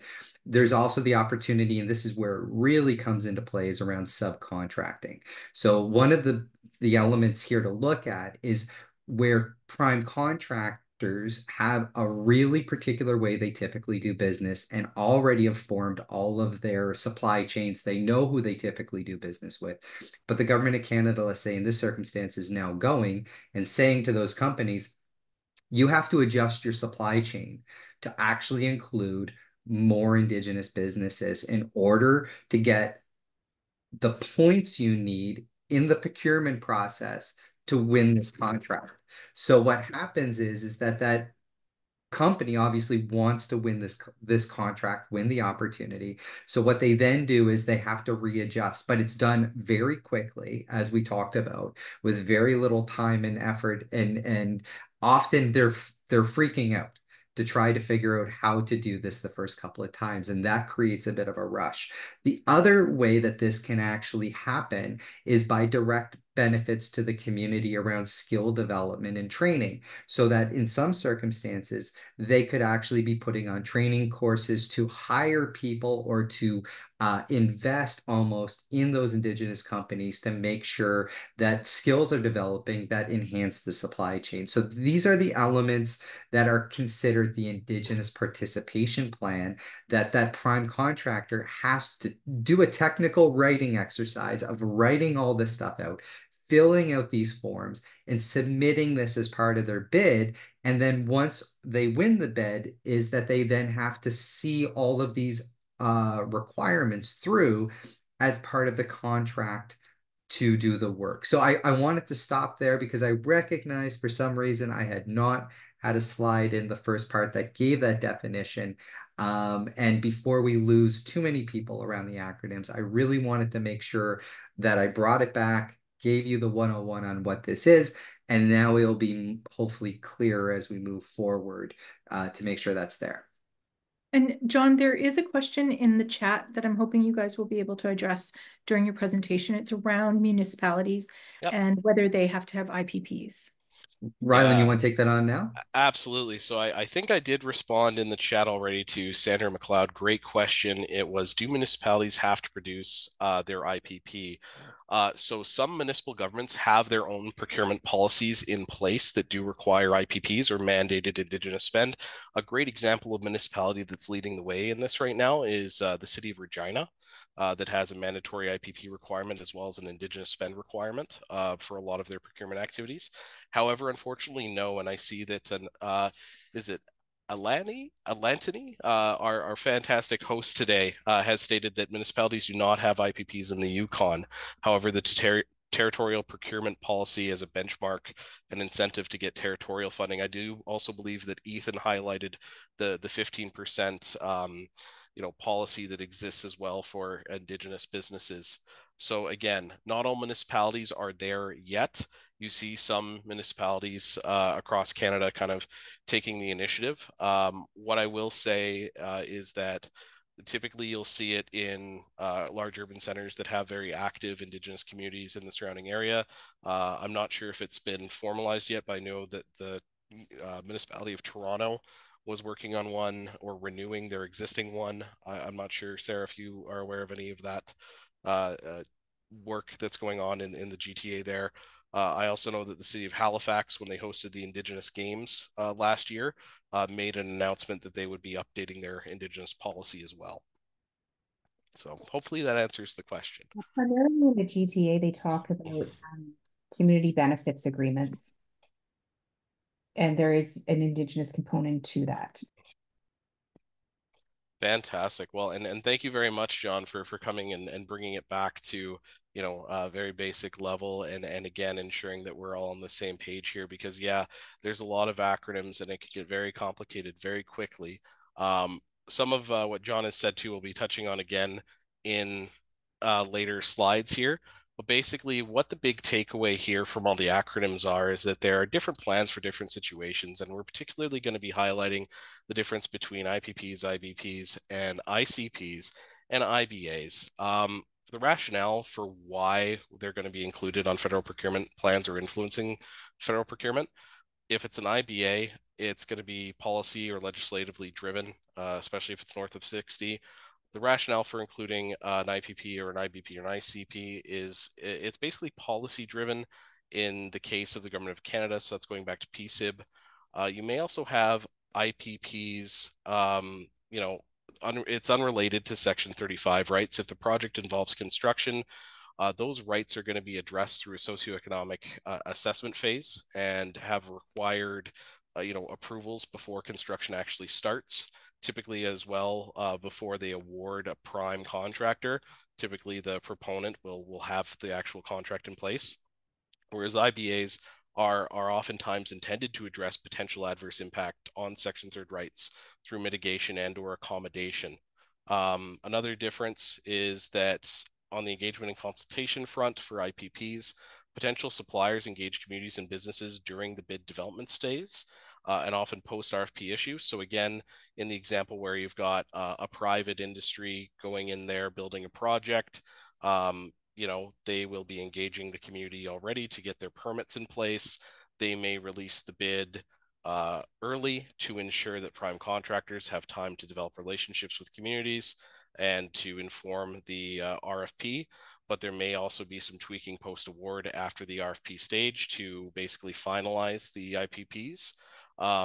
Whereas on the IBA side of things, typically the Crown, the Crown always must exercise its duty to consult from the very beginning to the end of the regulatory process.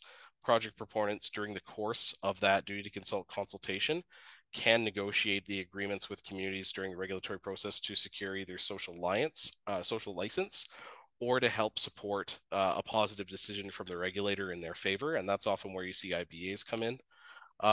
With research and writing, this is where you'll typically have an IPP just to ensure that you've got Indigenous engagement or Indigenous support for doing and supporting that type of work.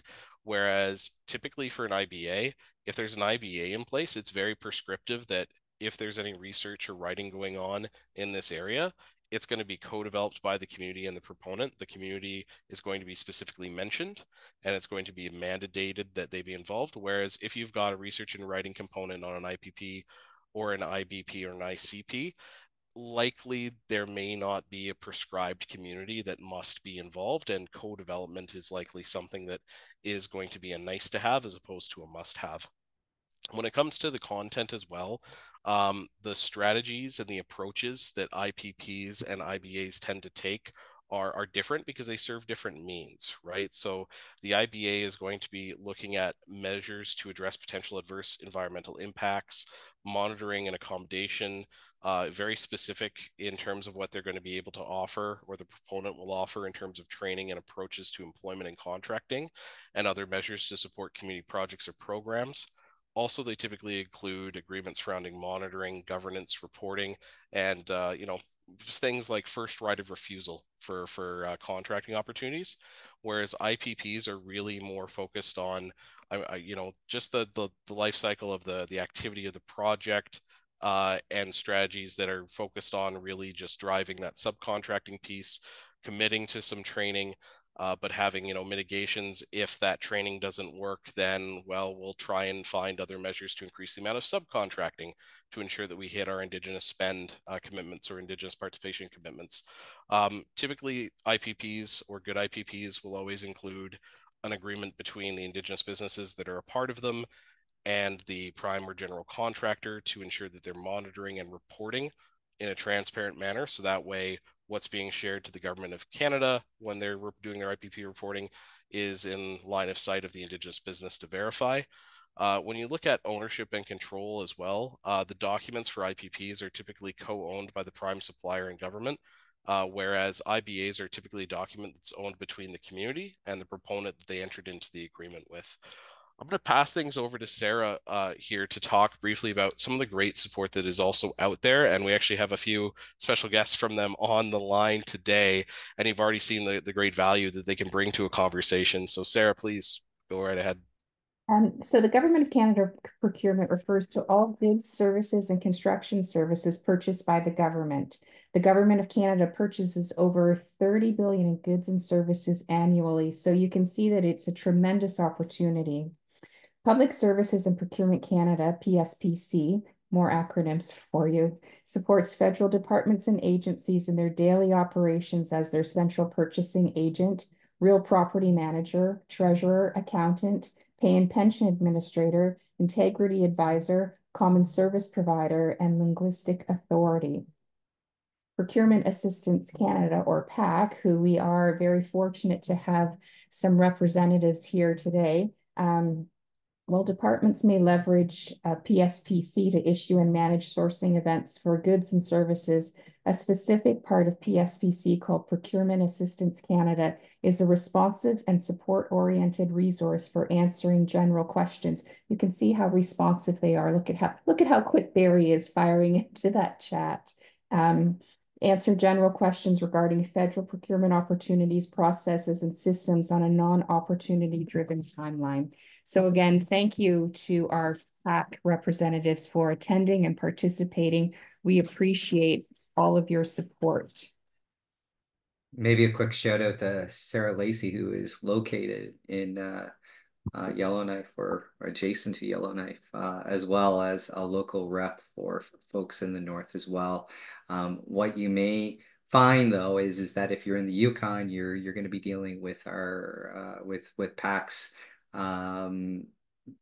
team out of Vancouver and Victoria, and if you're in Northwest Territories or none of it, you'll be working more directly with Sarah Lacey as well. So just a quick shout out and let you know that there'll be different people depending upon your location.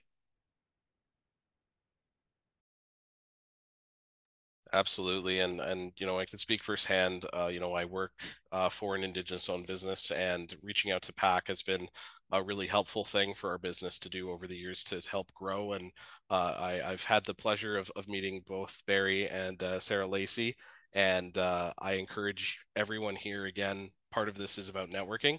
Add them to your list of contacts because they're both fantastic resources and people that when you bring questions forward, if they don't know the answer, they're more than likely to be able to know someone at the Government of Canada who can probably point you in the right direction.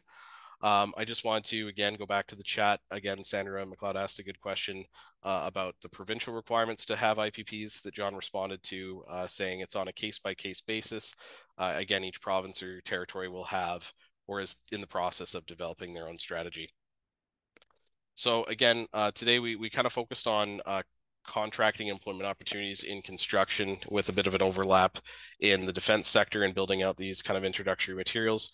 It's very intentional as the defense sector also has a component to it called ITBs, or industrial technical benefits, that basically provide respondents, so the proponents writing in the proposals, additional scoring points if they do creative and innovative things in different categories that increase investment in Canadian training, education, or manufacturing in different contexts. So just so you're aware as to why we're focusing in particular on contracting and construction, as Barry pointed out, there are over 170 departments that he's aware of.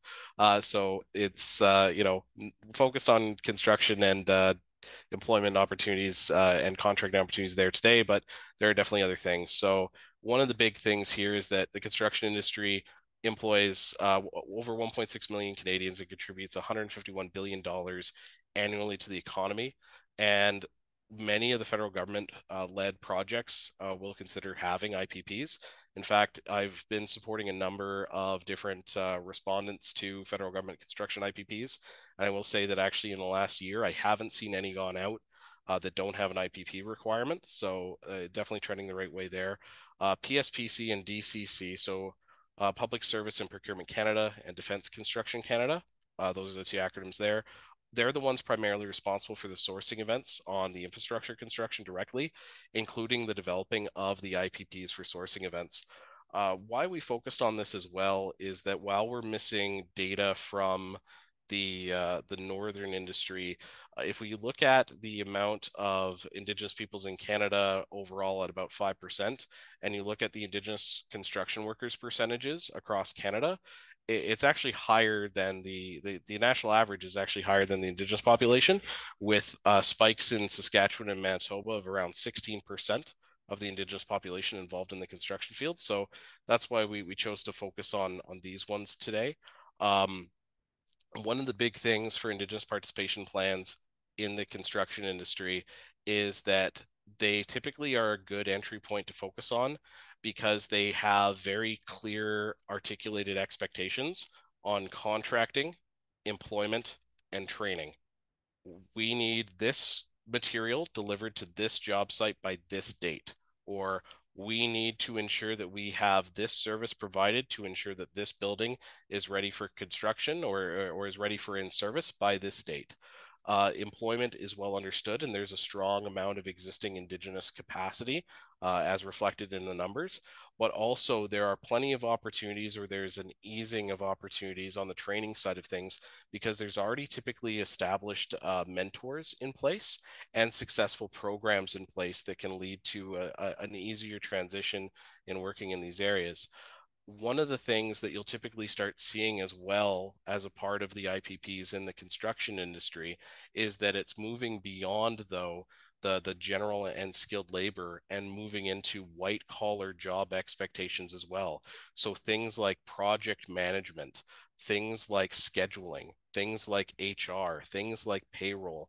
You're now seeing opportunities where they're asking for not only articulations of what the number of Indigenous people are expected to be employed or trained, but what are they going to be employed doing on the project as a part of the IPP, and what are there going to be in terms of training opportunities for advancement should Indigenous peoples be interested in pursuing those opportunities as they relate to the project. Moving over into the defense sector side of things. The defense sector employs over 78,000 Canadians and contributes 9.2 billion to the economy annually. You've got Public Service and Procurement Canada, the Department of National Defense, and ISED, or Innovation, Science and Economic Development Canada, if I'm not mistaken. I see some nodding from the Government of Canada employees. Fantastic. Didn't forget it. And they're primarily responsible for the defense procurement events that can take place over several years to complete.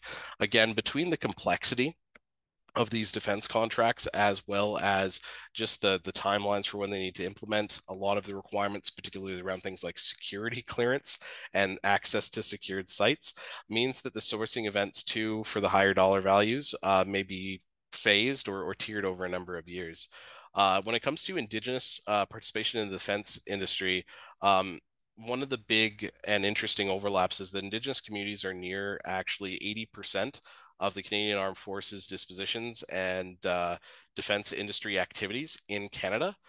There's a lack of data right now to give the percentage of Indigenous workforce in defense.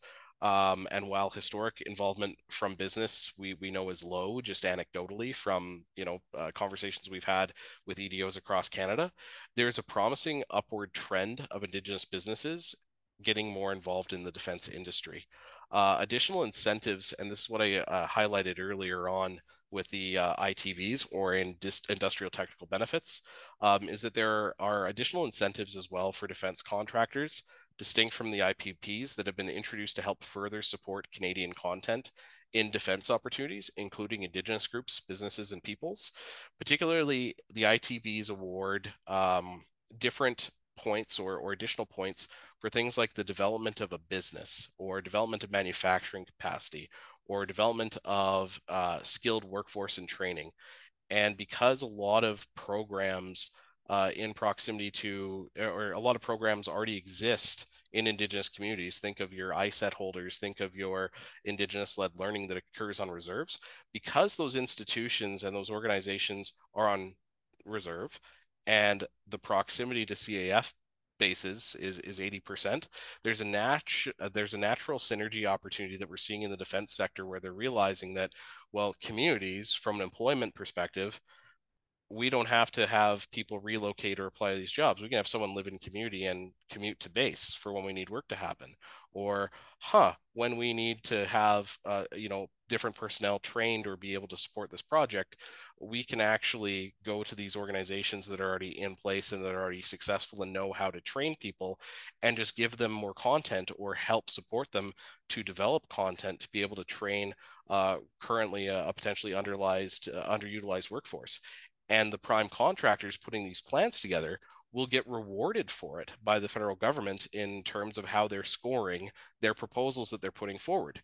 So we're still in the early days of seeing how this is going to play out, but there are a few examples across Canada that we're starting to see an early trend or indication of the defense sector working better with Indigenous communities than they have in the past. Rylan, Go right ahead. Rylan, I'm going to jump in here for a Please. sec. I'm going to provide a bit of a real scenario here in the context of everything that Rylan just talked about. Is that I'm going to put a couple of extra links in the feed in a second here, but the government of Canada released a defense policy in April 2024. And I mean, this is the Northern Links to Learning. And one of the things that we saw absolutely abundantly in this new defense policy was a focus on the North. And what we're now seeing is how the government of Canada is going to action that policy. And so for me anyways, you folks may be able to tell me otherwise, but I saw one of the first RFPs come out related to this defense strategy recently. It's open right now, so our friends at PSPC can't comment on it, but I am going to put it into the feed for people to look at, because it is about a request for an over-the-horizon radar system, which would be part of basically the NORAD system, the Northern Early Warning System. And there's a 15% Indigenous participation plan at this point within those documents. But that is an example. And with this type of situation, I'm making some assumptions here, so you don't have to hold me to everything I'm about to say. But this system would be something that would not just be isolated to one geographic location. This would be a system that would have to be maintained across all three territories in one way, shape, or form. And this strategy that the defense strategy is looking at is going to look at the full North. So it is going to potentially have impacts for lots of businesses, for lots of communities to potentially be involved. And I know at CanDo, we are actively watching the rollout of the strategy and figuring out how best we can support communities in the North to make sure they have the education, understanding, and tools they need to actively make decisions about how they may want to participate in this type of opportunity. You know, we're also seeing things with Parks Canada. We're also seeing things with Natural Resources Canada. We're seeing things with emergency preparedness around climate change and, you know, what happened in the North around wildfires in the last couple of years. There is numerous projects going on that could benefit communities in the North by participating actively in some of these procurements. But one of the things we definitely know, given the size of the investment that Canada is considering in defense, with a focus on the North, that this is an area we certainly want to make sure that Indigenous communities, EDOs, and businesses are aware of, and that are positioned to make the right decisions for their organizations or communities to maximize their participation wherever they see fit. So one of the first things that would happen around that is being able to understand and assess your community capacity assessment, your community capacity, and how you want to participate. So back over to Ryland, and I'll put those things in the chat. Thank you so much, John. And yeah, it's a really interesting opportunity for those of you who are interested to take a look at it. And maybe implement some of the technical writing tips and tricks that John highlighted. Use that Control F feature to find some of the must-haves and take a look. So going back to here. And I'm just highlighting as well. So we are at the lunch break, but I'm just highlighting that. Thanks. For sure. So as John and Sarah had articulated earlier on here, doing those community readiness and opportunity pursuits, or the capacity assessments, should be part of every community's economic development strategy. I'm just going to do a quick overview of what that looks like in practical terms here. You're basically going to be wanting to focusing on these 4 core areas of capacity within your community. You're going to be looking at your administrative capacity, especially because, when these opportunities come, there may be more than one proponent that's going to be reaching out to you for information, and they may be looking for meetings with everyone from someone that could talk to them about education and training, to someone that could talk to them about rallying and posting jobs or collecting resumes, to wanting to meet with chief and council to have MOUs signed. So understanding your administrative capacity and how to handle requests from external businesses is an important thing to have understood. Businesses, what are the nation-owned businesses? What are the member-owned businesses? What are their core services? You don't need to necessarily have a nuanced understanding of everything, but for nation-owned businesses, an equipment list that includes whatever attachments the equipment might have, as well as what the rates are for operators or rental. That should be something you have at the ready, especially because sometimes when there's, let's say, a weather event that delays construction, they're going to be desperate to try and recapture lost days so that they can hit deliverable for in-service. So having that type of information at the ready is really important. You want to have labor force information. So what current people in the community are potentially looking for job opportunities? Who do you have in the community that already has a skilled trade, or is maybe interested in switching careers, because there might be also opportunities um, for cross training or training for new opportunities, and then resources. So what does your community have in terms of capacity for power generation? What does your community have in terms of maybe it's a crush, maybe it's aggregate, all these different things you'll list out, and that kind of creates a good baseline. Here's an example right here, just looking at the different asset categories. So under economic assets, if we look at energy, or sorry, under economic assets, if we look under infrastructure, we can see that energy production and distribution, there may be times where power to site is going to be limited. And so if you have access to power and they're able to bring over batteries for charging, that's something to do. Or if, let's say, when it comes to energy production, you have diesel storage because you have diesel power in your community. Well, they may be using diesel generators on site. And if it saves them the ability to go and procure diesel from somewhere else, and it's something you can provide, then that's an asset for you. As well as different land and geography assets. Do you have industrial land zoned or vacant land? Is there a common land that's band owned that could potentially be leveraged for something like a temporary a temporary site for holding materials, because the business might have long lead times for certain things that have been ordered, and they need a holding yard prior to getting their actual permits to be able to store equipment or to store materials on site before they receive those approvals. What do you have in terms of existing business activities, both on and off reserve, that could work on the project? If it's an opportunity where there is, potential for ownership or investment, what is the current state or access to capital or revenue and debt? Is this opportunity a slam dunk? You're guaranteed to be written in and have opportunities, and you're looking to maximize it. Is it possible that you could potentially finance equipment once, of course, the contract is signed and you've already been given the award, to ensure that you're able to maximize your return on investment and really get the most out of the opportunity that's there? You also want to look at the social assets that are there. You want to make sure that the project that you're going to be supporting and have the baseline information that you need to understand what the governance priorities are for the community, what the current relationship is like with the school, and if there'd be any interest in having private industry come in, or representatives from the project come in to explain what the opportunity is to students, and if that's something that leadership would be open and interested in. Understanding what the current state of housing is. Oftentimes too, when you have projects, there may be additional materials available after construction, and I've oftentimes seen on major infrastructure projects, when certain materials are no longer needed, or there's an over order, or there's a change to the scope of work based on something no longer being in need, you have materials left on site that the prime contractor is also ultimately responsible for ensuring are removed prior to in service date. So having an understanding of what might be a community opportunity to have 16 extra sheets of plywood that are no longer needed at a building site construction, and where they could be repurposed efficiently, ensures that if that opportunity does come up, you're ready to receive it.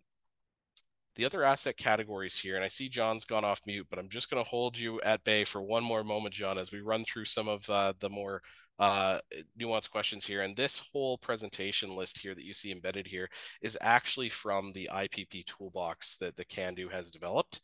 So all of these different categories here you see listed, how they're broken down.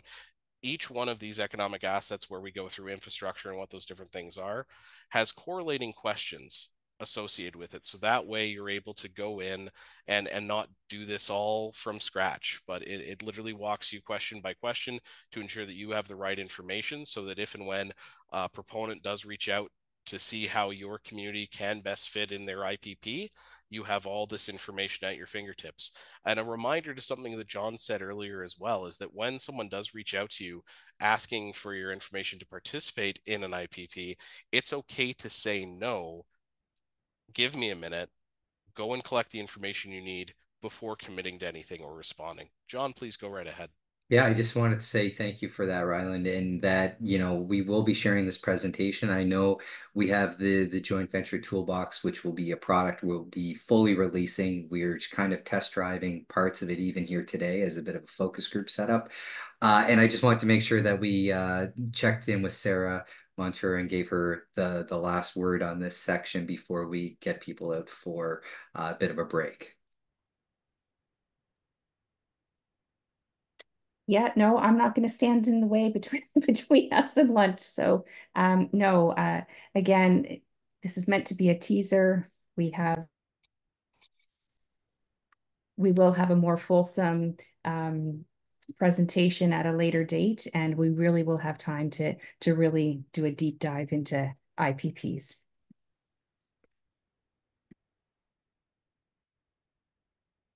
Fantastic. Well, I'll just skip ahead here to Sarah's closeout here. What we've got here as well, for just everyone's interest, is that IPPs are basically economic opportunity vehicles for your community.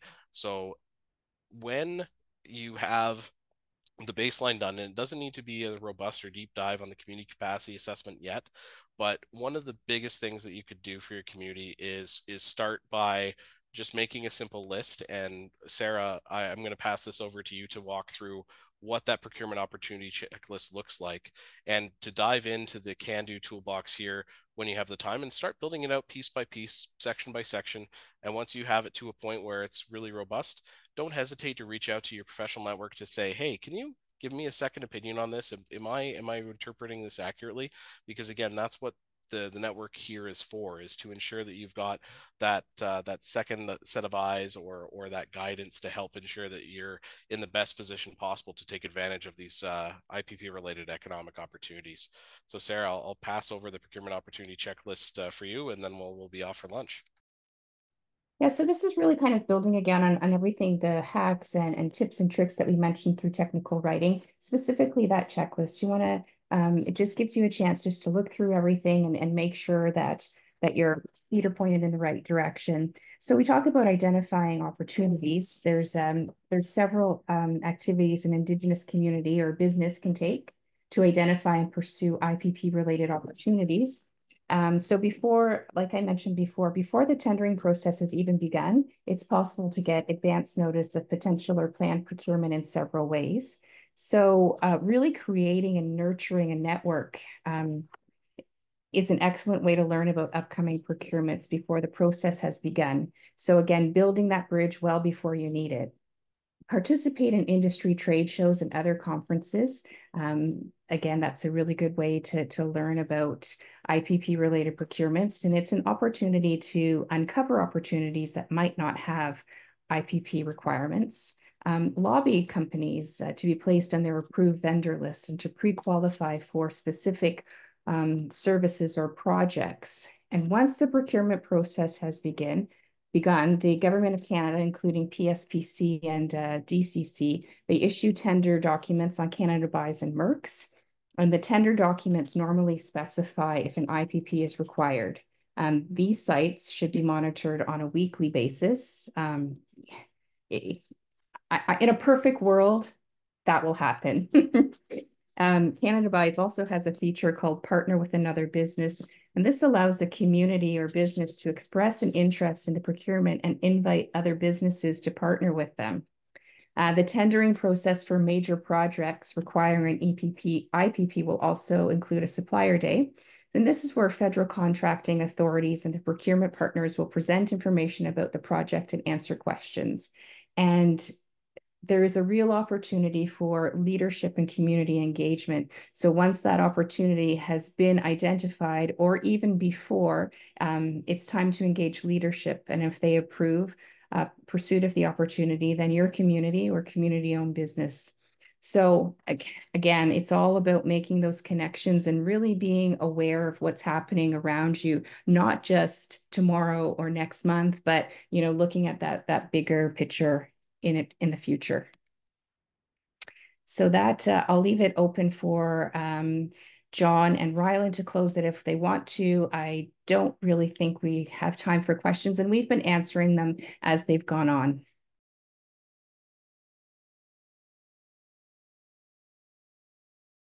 Over to you, John. No, I'm great for now. Thank you so much, everyone. We'll give everyone the maximum space we can, and we can probably move into lunch, but we'll bring it back to our MC. Wonderful. Thank you so much. That was so much information in a very short time. And thank you for offering to share that. How is the presentation going to be shared? It's going to go out by email to the participants, or? Yep. Okay. And we're going to give everyone a half hour for lunch. It's 11:13 in my time zone, so 12:13 Central or Mountain. So we'll be back at 1:45 the hour, and we have a couple more sessions, and I'm going to put in the upcoming procurement mentorship opportunity. You can check that out. And there was a question about the JV toolbox. Is that official, and can it be shared? Is there a link to that we can put in the chat? Our plan is to actually have it live by the Can Do conference, which will be in a couple of weeks. So, but you'll see it out in the coming weeks. We just need to verify some elements of it and make sure we're ready to go. And the full launch of that and a number of products will be happening at the Can Do conference in Calgary. So we'll probably be able to get it to this group as ahead of everything, as a thank you for also being involved, and get you the first shot at using it. But it'll be on the way in a short period of time. Perfect. And while we're on lunch, I'm going to ask people to put in their contact info so you can take advantage of the networking opportunity that this is. So we'll be back at 1:45. Thank you.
looking forward to what they'll have to bring to the table today.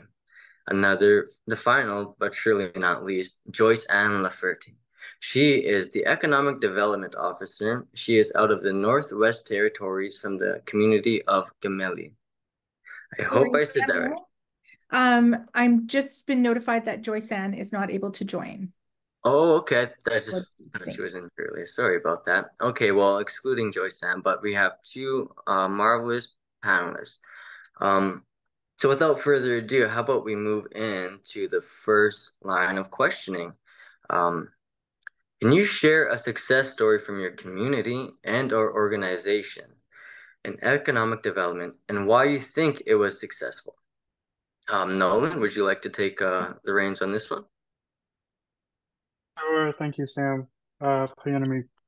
Um, I guess I'll just start off with a little short introduction. My name is Nolan Muyina Ikbel. I come from Arctic Bay, Nunavut, but currently, as Sam said, we're here in Iqaluit together, attending the 7th Gen conference, and we have a little bit of a break, and we so graciously were invited to participate in this panel. And I'm excited to share what I've got to learn from my experience as a consultant, working with a renewable energy developer, and now as an environmental monitor at QIA. Yeah, I also am a member of the Nunavut Climate Change Youth Advisory Council, and yeah, just a passionate language advocate. I'd like in the future to do open up community programs and do community-based initiatives, because I think that's where the difference really lies. But to get into your question, Sam, Pianamik, again, a small success story that immediately came to my mind when this question popped up earlier today while I was preparing was there's a social enterprise, I believe it is, called Arctic Bay Adventures. I think Arctic Bay Adventures, or ABA for short, is a prime example of a successful economic development that is deeply rooted in our Inuit community values and culture. This organization is built on a simple but, however, powerful premise, and that's harnessing the natural beauty and rich cultural heritage of Arctic Bay to offer immersive experiences to visitors. But in doing so, they also actively employ local community members and utilize their traditional knowledge to complement their activities in their tourism business. What I think Arctic Bay Adventures is particularly successful at is holistic approaches to partnerships. You know, they collaborate with federal government organizations like ECCC, DFO, and CCG, I believe it is, different Inuit organizations, but then also extended out into universities and researchers. So they're always taking people out. So essentially the premise of their business is as a tourism company. However, since they have the capabilities to access remote areas around Arctic Bay through Skidoo and through a boat, a research vessel, they're also able to take on these different initiatives with different organizations to lead research in the Arctic. Inuit guides share their lived experiences with the land, passing on traditional knowledge to visitors, while also fostering a deeper appreciation for Inuit culture. This creates a space where economic development is not just about revenue, but about fostering cultural pride and sharing our way of life with the world. The success of this venture also lies in its focus on community. By employing Inuit and working alongside local organizations, Arctic Bay Adventures ensures that economic benefits stay within the community, creating sustainable jobs and skill building opportunities. It's more than just a tourism business, it's a bridge between cultures that strengthens both economic and social fabric. So essentially all the profit that goes to Arctic Bay Adventures obviously goes to pay employees and stuff, but the majority of it, I'm pretty sure, goes to the local hamlet, as they're the ones who started with this collaboration. But yeah, so the funds directly go into the community and get reinvested, which is really great. One of my best friends back home, he's a drone pilot, and he's been taken out. Previously worked from Arctic Bay Adventures, but now working with the DFO to monitor narwhal, and these folks are at the forefront of our wildlife just study. Narwhal is a lot of things. There's a lot of things we don't know about narwhal, and so these are the types of opportunities that Arctic Bay Adventures are able to enable. Sam. Marvelous. What a wonderful answer to that question, Nolan. Thank you for that insight. And I apologize for getting where you're located or where you originate from. I just couldn't find it on your bio. I'm sorry. But let me allow me to reiterate the question to Mr. Ethan very quickly. Can you share a success story from your community and or organization in economic development, and why do you think it was successful? Yeah, thank you. Thank you for the question. Yeah, my name is Ethan LaValle. I'm part of the Tonquitchin Council First Nation here in Whitehorse, Yukon, but originated from the Tasman Council. Switched over in 2018 just due to personal reasons, and yeah, seen a lot of success from it. So the big one I would mention for Dada Guy was Riverbend. This was a 5-building, 76 unit, 5 buildings, affordable housing development that was first of its kind in over 30 years in the territory.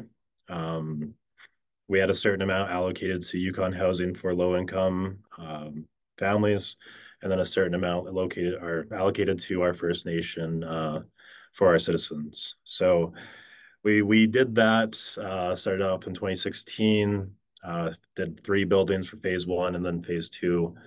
We completed that in 2021 for the other 2. It has kind of just spiraled out to more success stories ever since then. From this, we created a construction company with the company that we did the buildings with. That is called Triple Bottom Line Developments. The goal with them is to hire citizens for the First Nation, and if not, reach out to other Yukon First Nation citizens and see their interest. We also, from that, we are currently working on 7 more buildings. This development will be called Winter Crossing. We're looking at doing a good portion will be allocated again to Yukon housing. A portion will be to the First Nation, and then we are also looking at now doing rent to own or lease to own options just for people out in the territory here. Housing is a big crisis here in the Yukon. I'm sure it is all across Canada, but here in the north, as our population has grown since COVID, we've seen people are renting out. I seen one the other day where someone was renting out just a little space to sleep for $900 a month.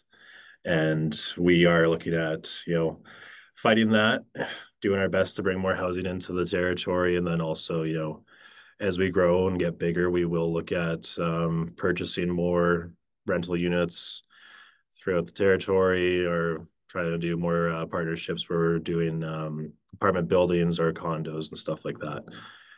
Yeah, like for me, I started off at Riverbend with Dada Guy. I started doing construction with them in 2019.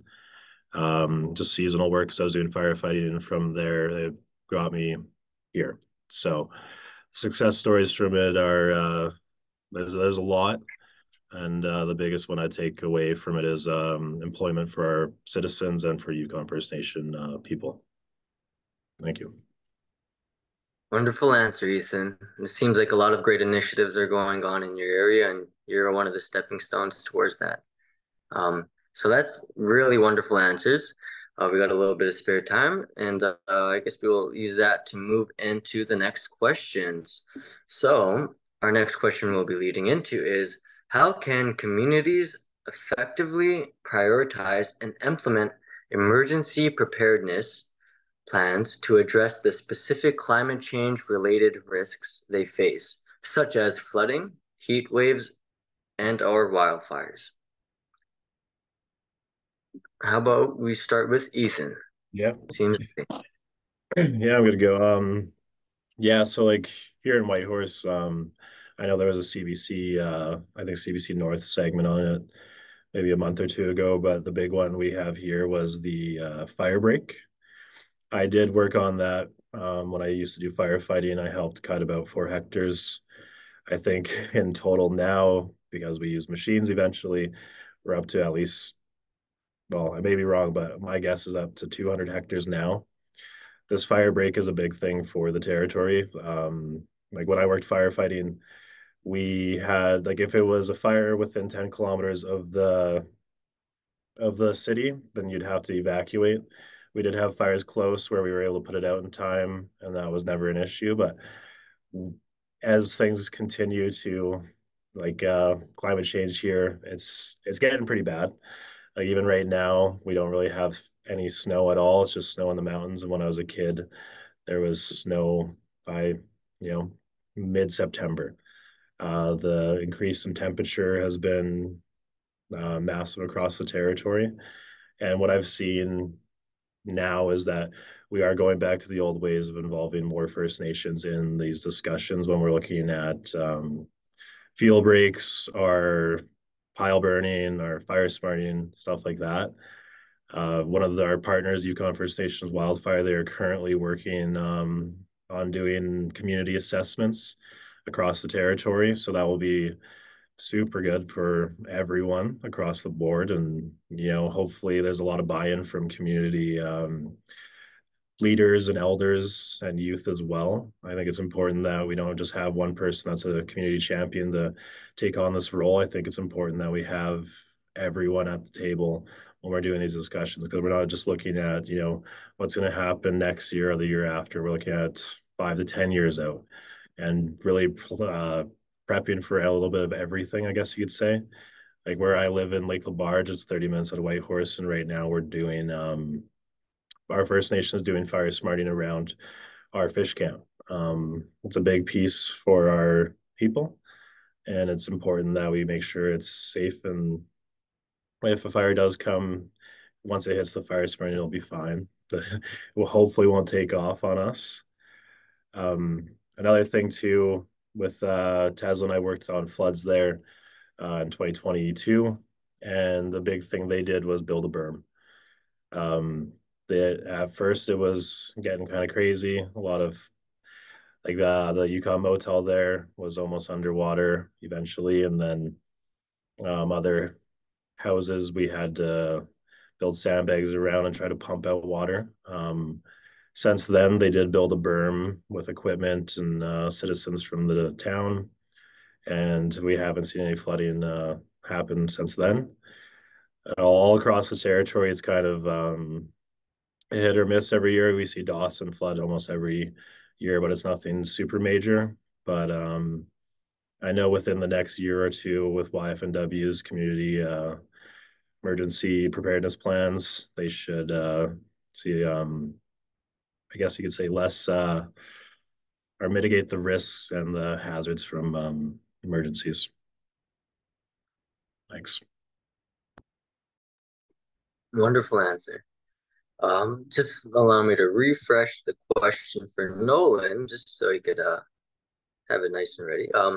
So Nolan, how can communities effectively prioritize and implement emergency preparedness plans to address the specific climate change related risks they face, such as flooding, heat waves, and wildfires?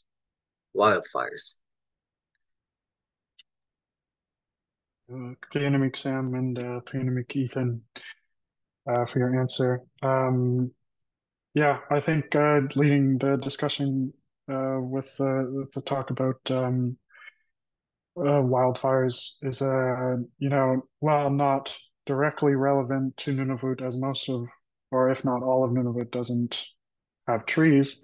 There are things that Nunavut can do with the unfortunate knowledge of that, the other territories and provinces face throughout Canada.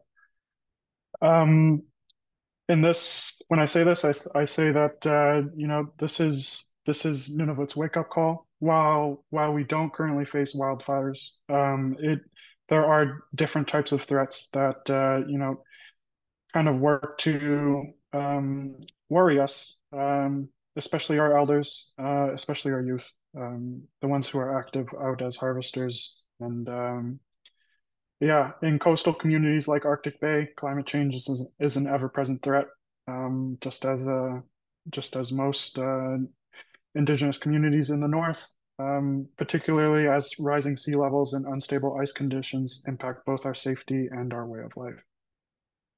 The Hunters and Trappers organization in Arctic Bay, I could be wrong. It could be the Hamlet. I think I'm misremembering, but either one of those organizations has taken a role in addressing these challenges and ensuring that community members are equipped with the tools and knowledge needed to navigate these changing conditions.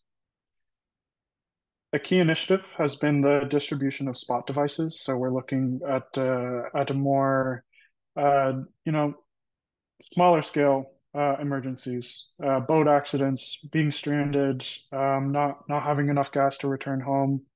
But these devices provide real-time tracking and emergency communication for those traveling on the land from like I said, remote places. Coupled with the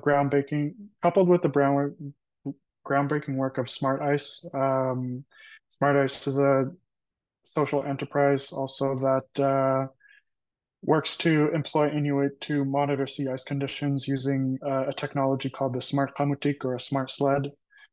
These tools integrate Inuit Kayumayotokangit or Inuit traditional knowledge with cutting-edge technology. The elders' deep understanding of ice patterns is complemented by data from the Smart Kamutik, creating a robust safety system that respects traditional knowledge while also using modern tools. I should say, the Smart Ice is a really amazing organization that harnesses the mentorship between youth and elders. The first image that comes to my head when I think of Smart Ice is my sister telling me of the community planning session.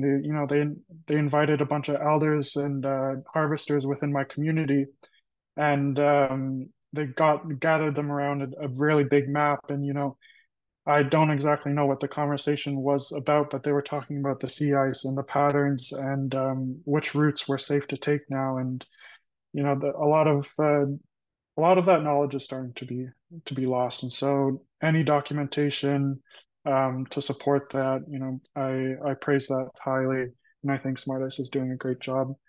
Some things that I think would be great for my community to kind of implement, just as we start to notice things like wildfires, coming in, affecting air quality.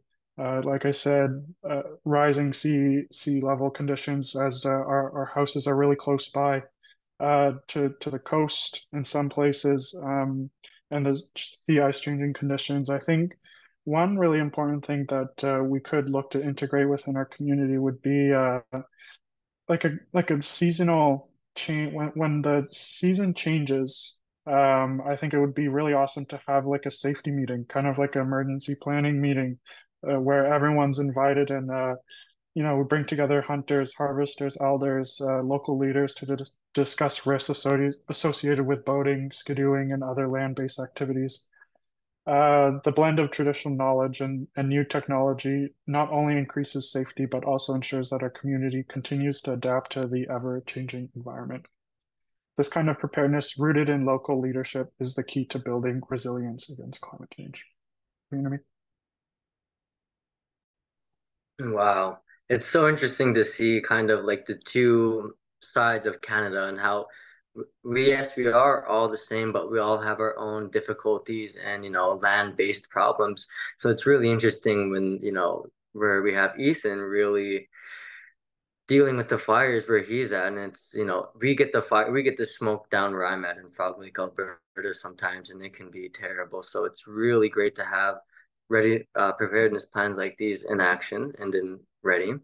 And yeah, same thing with Nolan. Like it's so interesting. It's also a really culture shock being here with the no trees, and it really puts perspective on a lot of things. They're really tough out here to be able to survive in this kind of climate. So props to you, gentlemen, for those answers. That was perfect.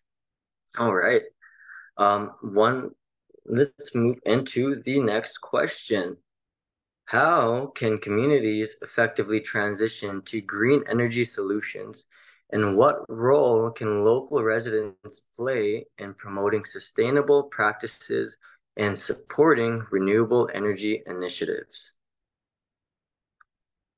So kind of a lengthy conversation. Question. Nolan, would you like to take this one first? Absolutely. Yeah.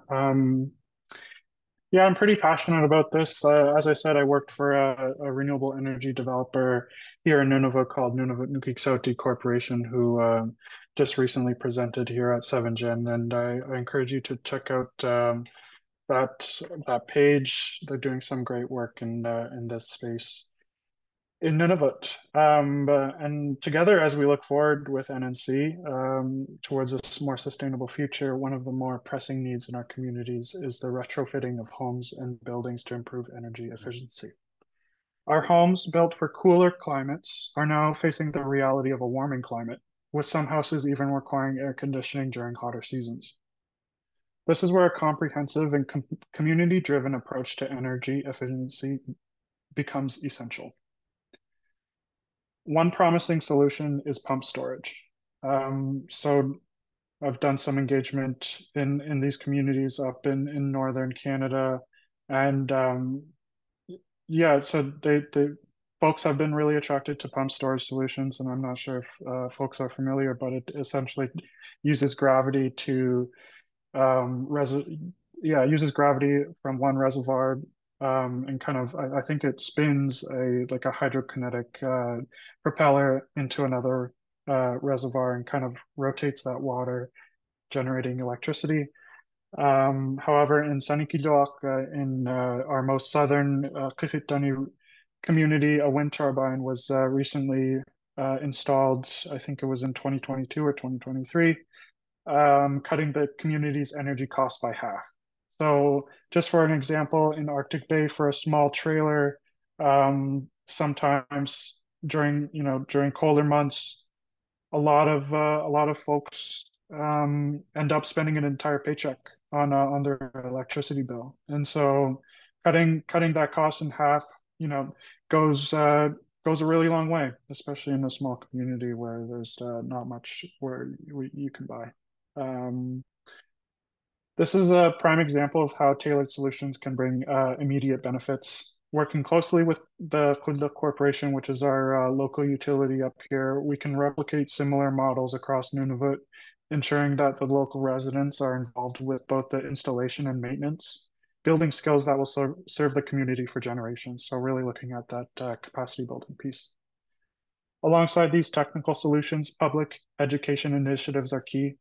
By fostering a deeper understanding of energy efficiency and advocating for retrofitting programs, we can help households save on energy costs while improving the overall quality of homes. Whether it's integrating heat pumps or learning from best practices in Alaska and Greenland, a shift toward sustainable and energy efficient living is not only achievable, but necessary for the well-being of our coastal communities, and I guess the rest of our northern indigenous communities as well. Marvelous, marvelous.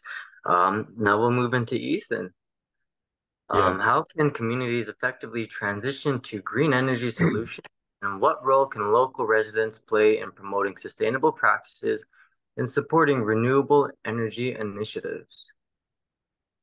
So I might be a little timely on this one as well, as we are kind of closing off to our time. So please I'll forgive make me. it quick. So yeah, I'm not super involved with the energy side of things. Doing my best to get more involved over the year, but some examples I could point off right off the hop was there was a Heckle Hill wind energy farm. This was done with Chuni Kwan, which is Kwale First Nations DevCorp. Majority of it was government funded. But yeah, they have 4, what is it again? Windmills. They produce up to 650 homes with power per year. So that's a big one we got going on. And then in Teslin, we got biomass as well. I think they have 4 separate biomass spots going. My buddy worked there. The way they had it going, it was quick turnaround time. The only thing I found was the pellets. We had to get them all shipped from out of territory. So I think a big one that we can get more on board with is when we're doing our fire smarting is saving that wood so that it can be dried and then eventually processed to be turned into pellets for biomass. We have tried to get biomass in our new development for our 7 buildings. We were looking at doing having it set up so that it would grid into our 7 buildings, into a continuing care facility, and then the new school in Whistle Bend. It's a little bit hard to deal with government, as we all know. So it's, yeah, didn't go too well, but we're still pushing for biomass eventually, and then just getting our people out there doing fire smarting and trying to use that wood for pellets and stuff. That's our big one right now that we're looking at in terms of solar and stuff. Like we have tried to get solar for our buildings, like our Riverbend. We do have 2 solar panels set up on south facing buildings. We were looking at doing 2 more for our buildings due to government funding cuts. That will not happen anymore. But if things get going again with government funding and stuff like that, we will be doing solar on almost every single building going forward. With our developments within the First Nation, there has been a lot of chats about our new developments for single unit housing or 2 bedroom housing, stuff like that. We are looking at doing either biomass in the middle to go out to everybody, our wood stoves and stuff like that. We haven't gotten super far on the research on it, on what's the best route for clean energy side of things. Eventually we'll get there, but for now it's just a lot of discussions amongst the community on what they want and what they would be best fit. There was a comment that annoyed me when we were doing it about how someone said how the youth don't even know how to use a wood stove. I have a wood stove at my house, so I think we're pretty okay with it. The only issue is that the increased price for wood kind of pushes you towards using electric heat, I guess you could say. And with our very overloaded grid here in the Yukon, it has been fairly disruptive past 2 years. So hopefully things get better and we get some more clean energy solutions here in the territory that could help offset that grid. Marvelous. Thank you for that one, Ethan. And I will just add in a little bit. If anyone's interested in clean energy or green energy, the Indigenous Clean Energy Network offers a multitude of programs, and they're all free for applying. I myself am a Generation Power applicant. I have 75% of my wage subsidized. So anyone interested in that career path, just type in the ICE network, Indigenous Clean Energy Network, and there's so many of these there. So we are running a little short on time. I should mention that. We will move into the last question, but I'll be much more shorter. And fortunately, we are running a little bit over. I apologize for that in advance. But let's move into it. Looking ahead 30 years, what advancements would you like to see in the field of economic development within your communities? Yeah, I could start us off here. I think the biggest one is us owning all of it. Like right now, we're working on closing the Northwest Tel deal, and we'll have a consortium of all 3 territories being the owners of that. Right now, 2 to 3 years ago, we closed the deal on owning the fiber line. It's just those little steps like that where we're buying the big stuff and becoming the big players in the room, where we can start owning, Yukon Energy or ACO and everyone that's involved in the big stuff. And Like I look at it like we're eventually, hopefully pushing out government with firefighting as well. Like, yes, it's always been government based, but when you have enough crews across the territory with First Nations, we can own it. Um, Same as all of the real estate within the territory. A lot of it's on our traditional lands. Due to all the agreements back in the day, it didn't entirely work out for Tahan. But we're getting back to pushing harder on government and making sure we get more of a piece of the pie here in Whitehorse. I find KDFN has a lot more land than us due to better negotiators. So hopefully, within the near future, we could scale up. Okay. Good. Marvelous. Thank you for that, Ethan. I'm sorry, I was just getting some notes as well. So we don't have to rush as much. We do have a little bit of cushion time, fortunately enough. Sorry for that, rushing you through that, Ethan. I hope it wasn't too much. So yeah, we'll move into Nolan now. Let me just rephrase the answer for you, give you a good refresher. So looking ahead 30 years, what advancements would you like to see in the field of economic development within your community? Goedenavond, Sam, and goedenavond again, Ethan, for starting us off in a really good way. I think he said it perfectly right there. I think we need to own it all. When I think of that, I think of all the mining operations that occur in Nunavut. And I think of this because of my work on site at Baffinland as an environmental monitor. I see the disparity between the populations of employees.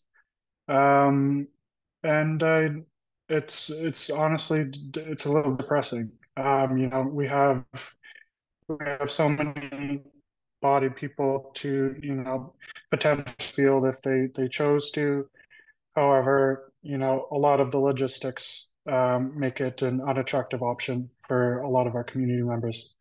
Um, However, I do think there is a pathway where mining operations do work in Nunavut. And I think that is, just as Ethan said, we have to own it. At least have 51% employees be Inuit. At least have, Inuit high-level executives making decisions. And that there's a long way towards that. There's things like the devolution agreement kind of rolling through in Nunavut, looking at different capacity building elements to get people more involved in higher level decision making spaces, especially in the public government here in Nunavut. Um, but yeah, I looking ahead, honestly, I would really love to see that our communities shine in the areas of art and land-based services. Um, you know, Generally, you go in a room of Indigenous people and you ask them how many of you are artists. Um, at least, a good 50% are going to raise their hand. When you go in a room full of people from the South, they just haven't really lived in Indigenous communities, that number is significantly lower. And I think that's an important stat. Art is the way we tell stories. And by investing in artist work, we not only preserve our cultural heritage, but create economic opportunities. I see a future where local galleries, online platforms, and collaborations with national, international art spaces allow our artists to thrive both creatively and economically. This shift will create a ripple effect where young Inuit are inspired to pursue creative careers and our culture is celebrated on a global stage. But to shift a little bit more back to the resource sector, like I said, I see an Inuit leading the charge in leading the charge in natural resource projects, much like Greenland's successful commercial fishing industry.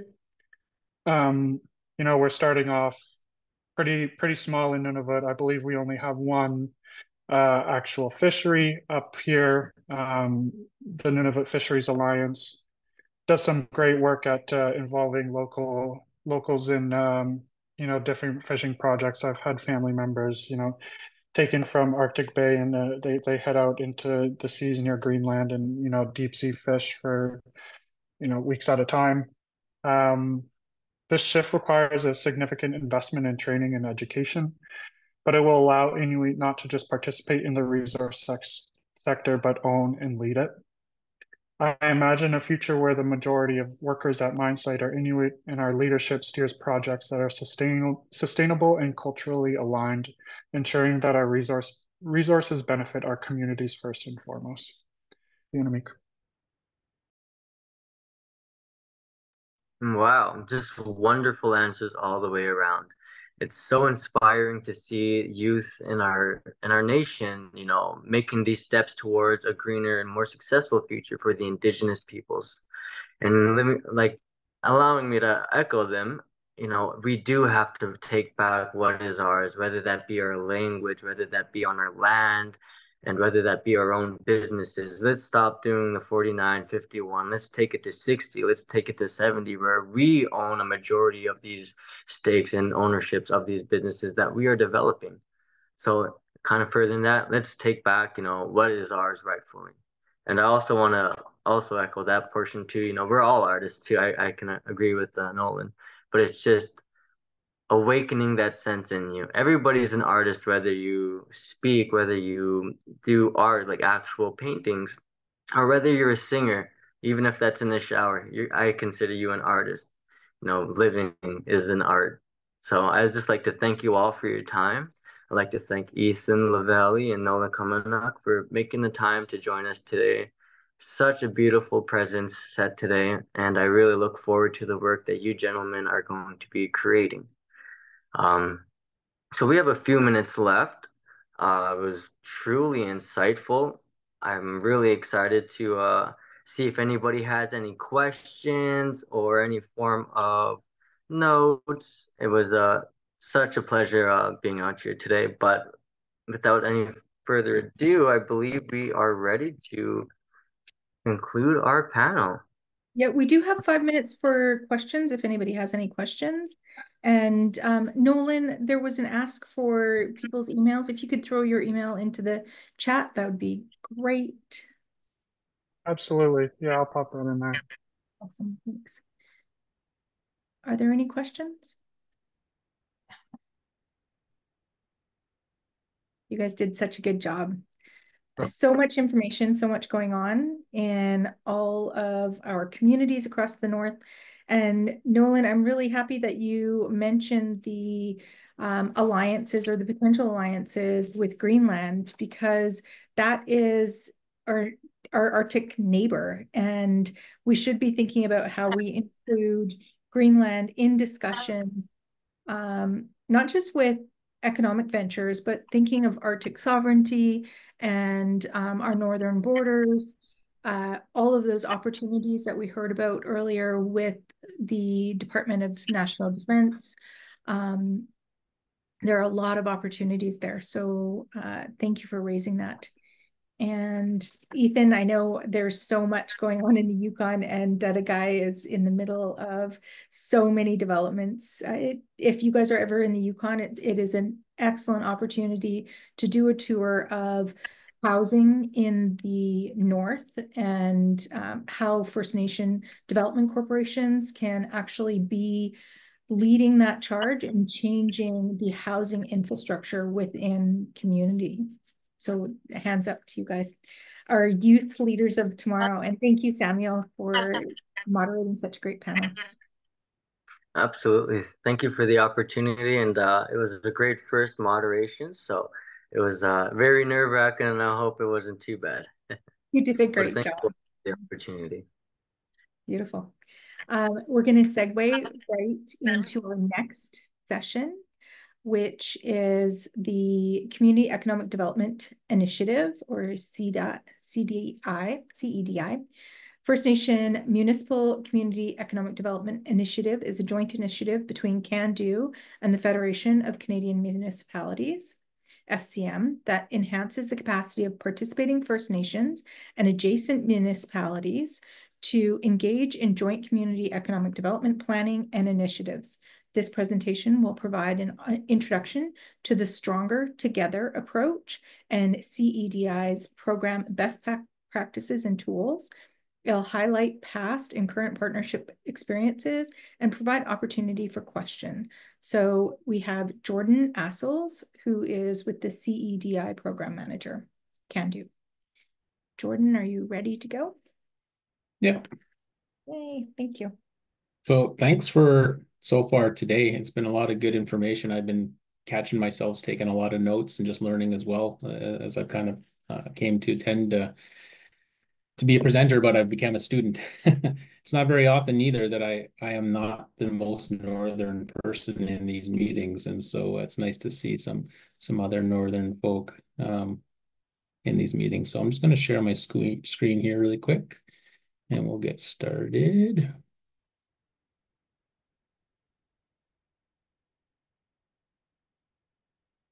Okay. Everybody see that all right?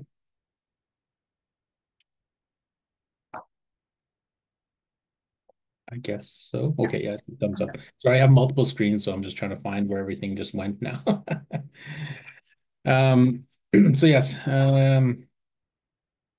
so as I was, sorry, now I've lost my ability to control. There we go. So as mentioned, my name is Jordan Nasels. I'm a member of Canada First Nation down in Treaty 8 territory, Northern Alberta, so not quite as northern, though I have lived in the Northwest Territories and was actually born in Fort Simpson. My father was an RCMP, traveled around a lot, fell in love with the North, and then he never left. And so, yeah, he finally finished his career in Hay River, but yeah, he lived all across the Northwest Territories. Currently, I'm the SETI program manager. I started back in February of this past year. I transitioned from a position that I was working with my nation. I was the economic development manager, then director, and then the executive director for a number of years before moving on over to the SETI program under Can Do. I'm a graduate from the University of Lethbridge and the University of Manitoba. I hold a bachelor's degree in Native American Studies and a Bachelor of Social Work, both of which I found beneficial in my career as in economic development. I have 20 years experience managing and supervising multidisciplinary teams aimed at providing and building healthy individuals and families and communities. And then, you know, I've used my experience and background to build communities and as well as families within the community. I really am a true believer that economic development is more than just businesses, and it really is, you know, a part and parcel of a bigger picture when it comes to building a community in terms of socioeconomic conditions and to improve the overall health and wellness of your community, which we'll get into as well. Aside from all this stuff that you'd find on my LinkedIn profile, I'm also a father, a husband, a son, a grandson, a brother, and an uncle. I was predominantly raised by women in my community, which is likely where I get my strength and determination, my ethics, and my stubbornness from. Throughout my career, I've helped and support over 1,000 youth and families in various capacities. I did some quick math the other day, thinking about everybody that I've helped over the time, and yeah, it just kind of the number continued to keep climbing. So we'll get started. So why economic development? This is a definition that I found that I've come to use over and over again. You can Google and you'd come up with several different definitions of what economic development is. But this one sticks for me simply because it speaks to bettering the health, education, social conditions of the people. And then, you know, that's what really draws me towards economic development is building a whole community. It's well known that a thriving economy is dependent on the support and contribution of the people. Hence, you need the people to be just as healthy. And I've always simultaneously focused on building up our members to support the aspirations of the nation. So just a little segues, the little pictures there are just a different snapshots of our community working with the town of High Level. The top picture is just us signing our friendship agreement, you know, after our SETI graduation. And below is just a partnership with TELUS putting in high-speed fiber optics into the community.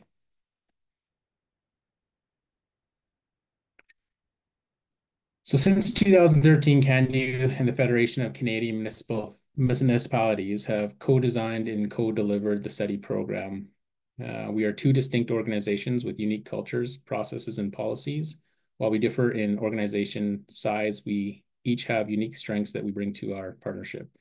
We are both partnership-based organizations. CANDU's mandate is to support Indigenous communities to build capacity and economic development, while FCM's mandate is to bring together Canadian municipalities to speak with one voice to influence federal policies and programs. Over the past 11 years, our partnership, we have many lessons learned about working together as two unique separate organizations. We share this with you because we think it is important for you to know that we practice what we ask our partner First Nation communities to do, and work together to be stronger together.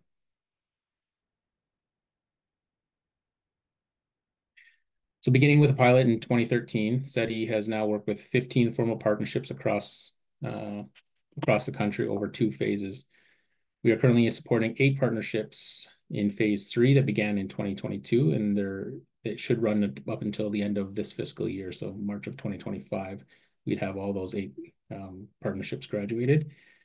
In addition to that, we've also supported an additional 5 prairie partnerships that began their journey as well this past fall. We've worked with a variety of partnerships, past SETI partnerships. Sorry.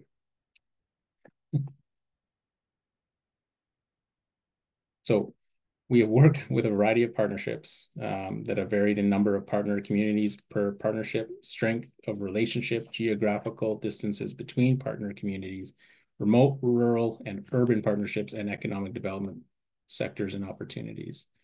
The demand for the SETI program remains high, including this current intake. We have received over 500 quality applications during the time since 2013.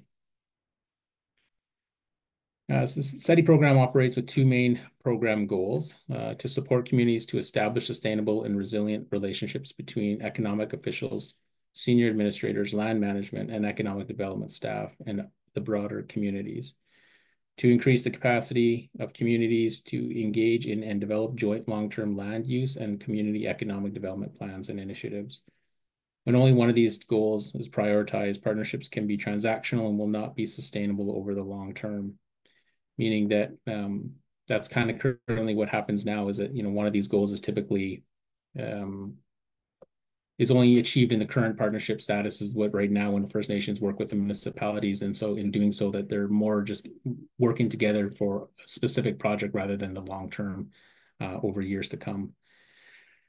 This is why these programs' goals are equally important. The first helps to establish sustainable, respectful, and resilient relationships and a government-to-government partnership. And the second is test and builds the capacity of the partnership in an active and collaborative way. So SETI understands and works within the following definition. It's very similar to the one I shared earlier, in that it speaks to the economic, social, and environmental objectives of economic development. Additionally, it speaks a little more to the innovative solutions that come from joint community economic development. Speaking from experience, my community was involved in this, and we'll get to that in a couple slides here, but we had a unique problem. The town did as well, and we didn't alone, each individual communities couldn't solve the problem. But once we started with the SETI program, we came together and we started to realize that we were able to help each other with each other's problems, and then we came to a unique solution that kind of benefited both communities in a huge way. But I won't give any spoilers out just yet. I will share that shortly here.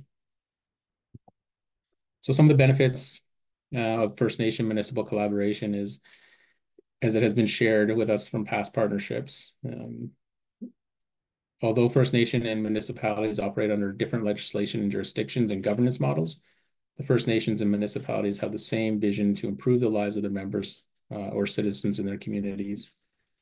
When First Nations and municipalities team up with shared goal, we see several mutually beneficial results emerging, such as the many that are shared here on the slide.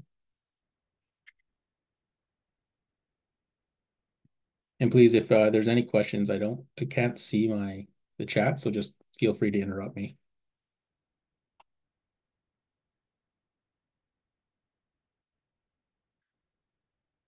So some of the examples of the joint First Nation municipal community economic development is the Joint Regional Economic Development Strategic Plan. We've seen joint tourism strategies, joint land use plans, and joint planning.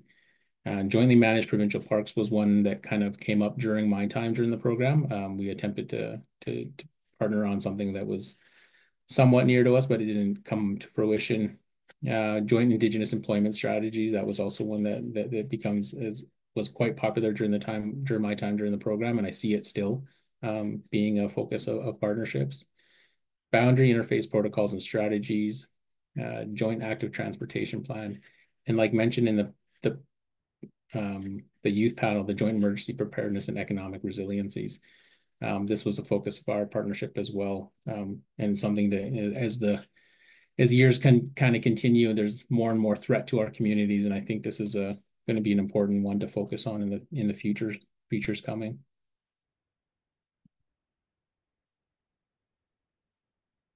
So here's my partnership, Denethor First Nation, the town of High Level. We collaborated on 3 community economic development initiatives. So the waterline connection between one of our communities, Bushy River, and the town, and a feasibility study for the wastewater infrastructure at Bushy River to service the region. We designed design phase of a multi-use center for emergency evacuation and recreation. And then we developed a joint emergency regional plan for all 4 communities. Like Denethor has 3 communities that have populations in, whereas and then the town of High Level making it the 4. We maintain a committed joint working group guided by terms of reference, and we drafted a friendship agreement that you had seen in the picture there, and created a shared logo and a 5-year joint strategic plan as well. So this partnership is still actively going, as you'll see. Just a little bit on that when I talked about a unique solution there, is that the town of High Level, they had grown past or up into their borders, and as the community continued to grow, their infrastructure couldn't keep up with the needs, and so their wastewater plant was actually wasn't keeping up to the needs of the town. Whereas our community borders the town of High Level, but yet we didn't have water into our community yet. And so while the town couldn't expand their services, they were able to provide us water, but then because of their limitations, we actually struck a deal where we could provide the wastewater treatment on reserve, and then handle the load from the town. And so it would be a 1-to-1 swap where our community would get water, the town would be able to solve their problem with their wastewater. And so it was something that we, had been in the works for almost 30 years. It kind of finally came to fruition through the SETI program. And so, all of as many of these joint initiatives as that we had envisioned and wanting to do right away, based on the excitement, we settled on these 3, mostly because it came out of necessity. During our time with the SETI program, I think upon our first meeting as a group, we were evacuated within the first 2 months of our partnership, the town of High Level, as well as two of our 3 communities, due to wildfire. And so we kind of, after going through that process and finding out, and trying to work together and learning each other's processes, we realized that this whole evacuation could have been made easier if we had worked together rather than in silos. And so we had a very valuable lesson during that time in terms of working together and being able to kind of lean on each other for their expertise, and then as well as the resources that each community had. And from that came the joint emergency regional plan. And so we tried to do that as a fuller region, and as much as we tried to pull in other communities around us as well, there was some resistance, but that continues to kind of grow even to today. So like I said, that this partnership kind of spanned over a couple councils. And so the top picture was our first meeting as a cohort. So that's a collection of town council, nation council, as well as the staff members from each of the communities. This was who we had when we started the meeting. And And although the Friendship Accord was drafted by that original group, it wasn't until the second chief and council came on board that it was signed, mostly because both councils didn't want to sign into an agreement that potential new council might not agree with. But once they got in, they quickly realized how important it was to work together. And today, like even to this day, even though I'm not with the nation, I still maintain relationships with a number of those council members on both sides, as well as the mayor and the chief. You know, and we're constantly meeting, and like just the importance of the ability to work together has created so many friendships. Whereas before, you know, the mayor you'd rarely see the mayor out in the community, but now she regularly would stop in. She knows everybody. She's a familiar face. She's a friend, and she has no problem coming to meet with our elected officials to get things done to that benefits both communities in different ways. And then vice versa, our chief will be regularly seen heading into the office to meet with the mayor as well. So this was a partnership that I wasn't part of. This is our only Northwest Territories partnership. So forgive me if I don't have all the information about the partnership, but they were actually in the same cohort that I was. And they also had the benefit of having to go through their partnership through COVID. So it was a very difficult time, to say the least, to have our meetings and do what we needed to do. But they were also successful in a number of joint economic development strategies. They developed a local business and entrepreneurship support network, created a localized workforce development plan, and development of a regional tourism plan. They also maintain their joint working group guided by terms of reference, and they signed their memorandum of understanding December 5th in 2019. During their time, they successfully applied for and received joint funding from Canor. They leveraged the funding that comes through the SETI program.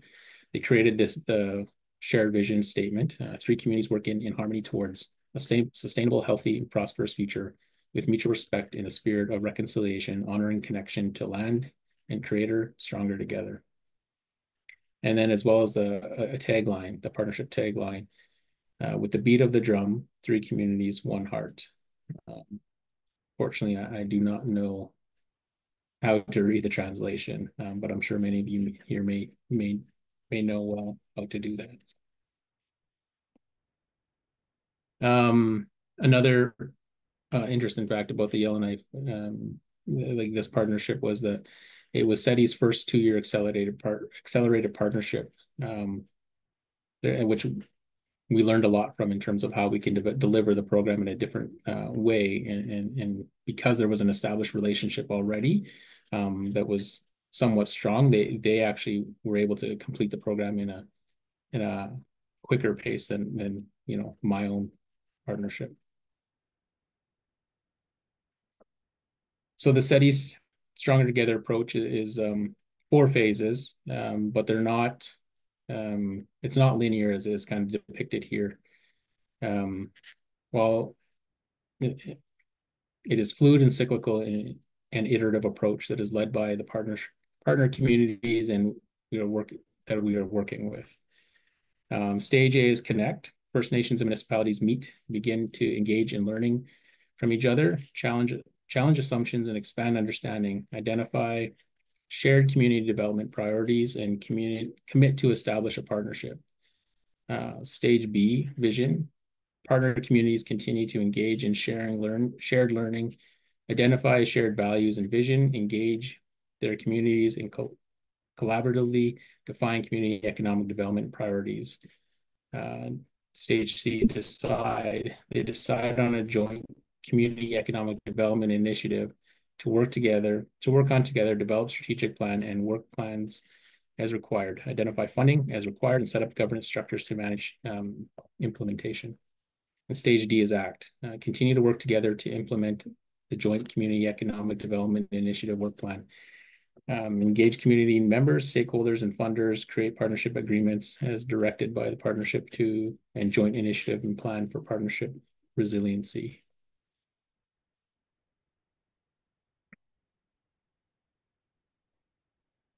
So best practices that we've come to learn over the first two phases, and as I mentioned before, these our program and continues to evolve as we learn more and more with each partnership.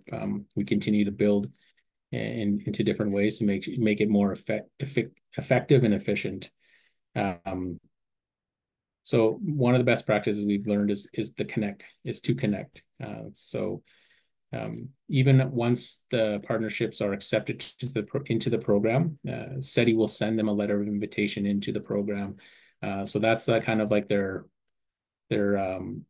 official agreement to be in the agreements to be in the program, at least for the first little while. So they still have to accept our letter of invitation once they've applied. And then from there, we have our first workshop meeting. The workshop meeting, if everybody goes well and things are still progressing well and that both communities still want to work together, they do their commitment through a council resolution on both ends. And then from there, we start establishing the working group, and then we create our dialogue principles and how we're going to work together. We give both communities or the partnership multiple options and opportunities to kind of make sure that this is really what they want, because the process is a 3-year process. It's a commitment of time to kind of really build that relationship in a different way, and to kind of overcome the hurdles that have stopped them from working together effectively in the past. And so we really do make sure that the willingness is there on both ends before we kind of continue and proceed with the program. Sorry, I see multiple chats here. I'm just going to quickly see if there was any. There was one question in there about are most municipalities aware of you and I your would work? say, yeah, I see that here. Yeah, I would say they are. FCM, our partnership, it does a very good job. Their membership, it includes almost 90% of municipalities across Canada. And so whenever we do our call for applications, they're a great partner to make sure that the word gets out, that they're sharing it at at all levels of their social media, their conferences. And so we try to work together and utilizing our both shared networks individual and shared networks to kind of get that information out there. So FCM has been a great partner in continuing to support SETI to meet its objectives. Wonderful. And there's the other question about the presentation. If they could get a copy, and I see Barry had the comment about being able to share this with the city of Brampton and the region of the Peel. Yeah, absolutely. I have no problem sharing a copy of this. And so I believe Danielle has a copy of it already. So it does. Okay. Yeah, she can send that out. Wonderful. Thank you. Are there questions for Jordan and the program? I see Trent had a comment. I think Danielle will send out the presentation to all participants. Yeah. Okay. So one of the other best practices we've kind of identified is vision. And so this is kind of where a lot of the work happens, especially for the working group. This is kind of where we kind of throw everything at the wall and see what sticks. I kind of still feel bad for Marissa, one of my colleagues here at SETI, is that she was our facilitator, and we gave her a multitude of ideas that we had all thought we could potentially do. And so I'm sure while it was an overwhelming exercise for her, we had the task of narrowing it down to like what is achievable during that time and kind of like what makes sense for now, and then what can kind of wait for the 5-year plan. So we developed the working group terms of reference. That is a guide that helps us work together in a more cohesive way as well. But like with that being said, that the terms of reference was always evolving. Every meeting that we had, there was something that we learned new about each other, and then we would continue to add or subtract from that document to make sure it really made sense for our collaboration moving forward. Ongoing working group meetings. So we met, as a whole monthly. The working group meetings, we'll get to like who's involved with that, but it is a smaller group compared to what you'd see at the larger workshop, like in those pictures that we had. Outside of these monthly meetings, we had subcommittee meetings that were also part of that we would bring back to report to the working group meetings. Identify and prioritize our joint CED opportunities, and this is where we kind of came up and had, I would think, like 30 or 40 different things that we decided we wanted to work on, which was, it is exactly what it's for. Is like you put everything out there and see where we have the overlap. We identified our shared vision, what we wanted together. We start to draft our relationship accord, and that's something that kind of starts in the early stages, but continues to carry forward right up until the very end of the partnership. And then the shared learning, the First Nation municipal governance and jurisdiction. I think that was also one of my favorite parts of our conversation. We'll kind of get into that as well, in terms of like how the learning went and some of the things that I've noted just from being in my role.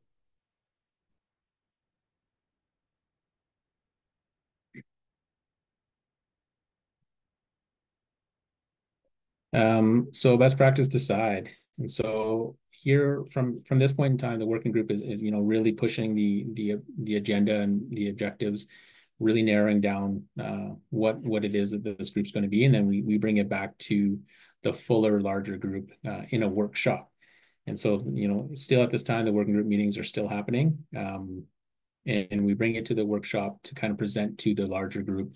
But what it is we're actually going to focus on, what we're going to do. We look for guidance and approval. So like, we bring our relationship accord back, we present it. And if you're lucky enough that everybody's on the same page, you sign and you can celebrate that relationship accord. Unfortunately for us, that it took a couple different drafts of going back and forth and to making sure it was just right and reflective of what the larger group wanted. Same thing with the guided by shared vision. And then when we got to select our joint initiatives, and like this really actually was quite easy based on the experience of being evacuated for the fire. My community in the last 5 years have been evacuated from the community 6 times, and at that point it had already been 3 times due to floods and fires. And so like that kind of pushed us for a reasoning to go ahead and focus on an emergency shelter. And then, yeah, like I said, that unique solution for the water and wastewater was something that was, necessary for our community, especially to move forward with any kind of economic development ventures on the reserve. And then design a joint community economic development governance structure if necessary. We didn't really do this one as like formalized it. It was within our relationship accord that like who's going to be in attendance and who continues to meet on a regular basis.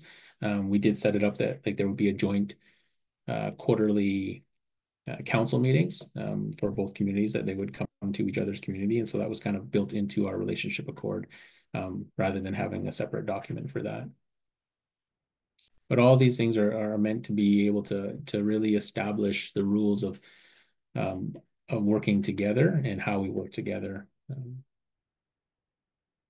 the last one is to act. And so once we've decided what we were going to do, again, we're still meeting as a working group, but we start acting on our joint work plan, our joint economic strategic plan. That's developed, and now we're looking at moving forward with our 3 initiatives and actually making some ground and spending the fundings that we get from the SETI program. We split our funding 3 different ways to kind of support each of our SETI objectives that we wanted to achieve during that time.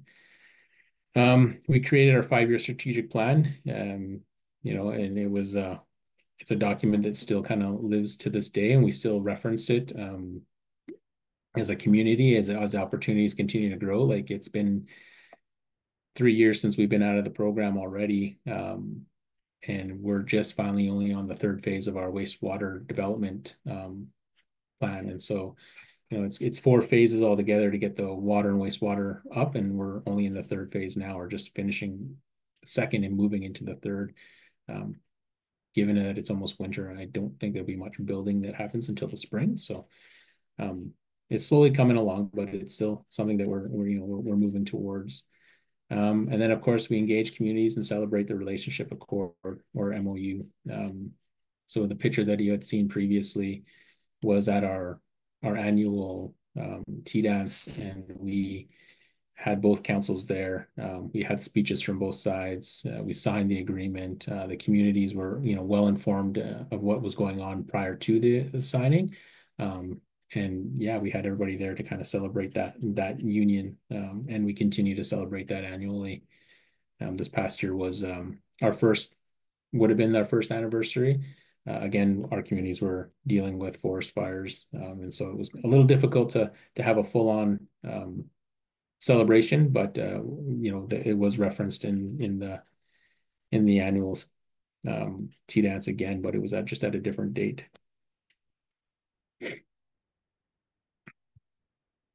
So in addition to the best practices that we've kind of found, is there's also wise practices, approaches, and tools. So I'm going to introduce 3 wise practices for successful First Nation municipal collaboration to focus on. Each of these have roots in the Stronger Together toolkit and have evolved through partnership feedback and lessons learned. So there's the working group, the shared learning, and prioritization using co-created criteria. And we'll get into a little more of these on the next slide. So the wise practice working group. So just a segue is that all of our tools are available for download, and templates are online for everybody to use. They're free, and some of the tools for the working group, the terms of reference template, the dialogue principles to establish respectful communication norms, and sample agendas. They're on there for use to kind of, if there's anybody out there that kind of wants to start working through this, or establishing a groundwork for a relationship with the municipality or First Nation community, they could do so. So why working group? Like I said, the working group really is the backbone of the whole SETI program. They're the ones that are in the subcommittee meetings, the committee meetings, and the monthly meetings, and doing a lot of the work to kind of bring back to the larger group.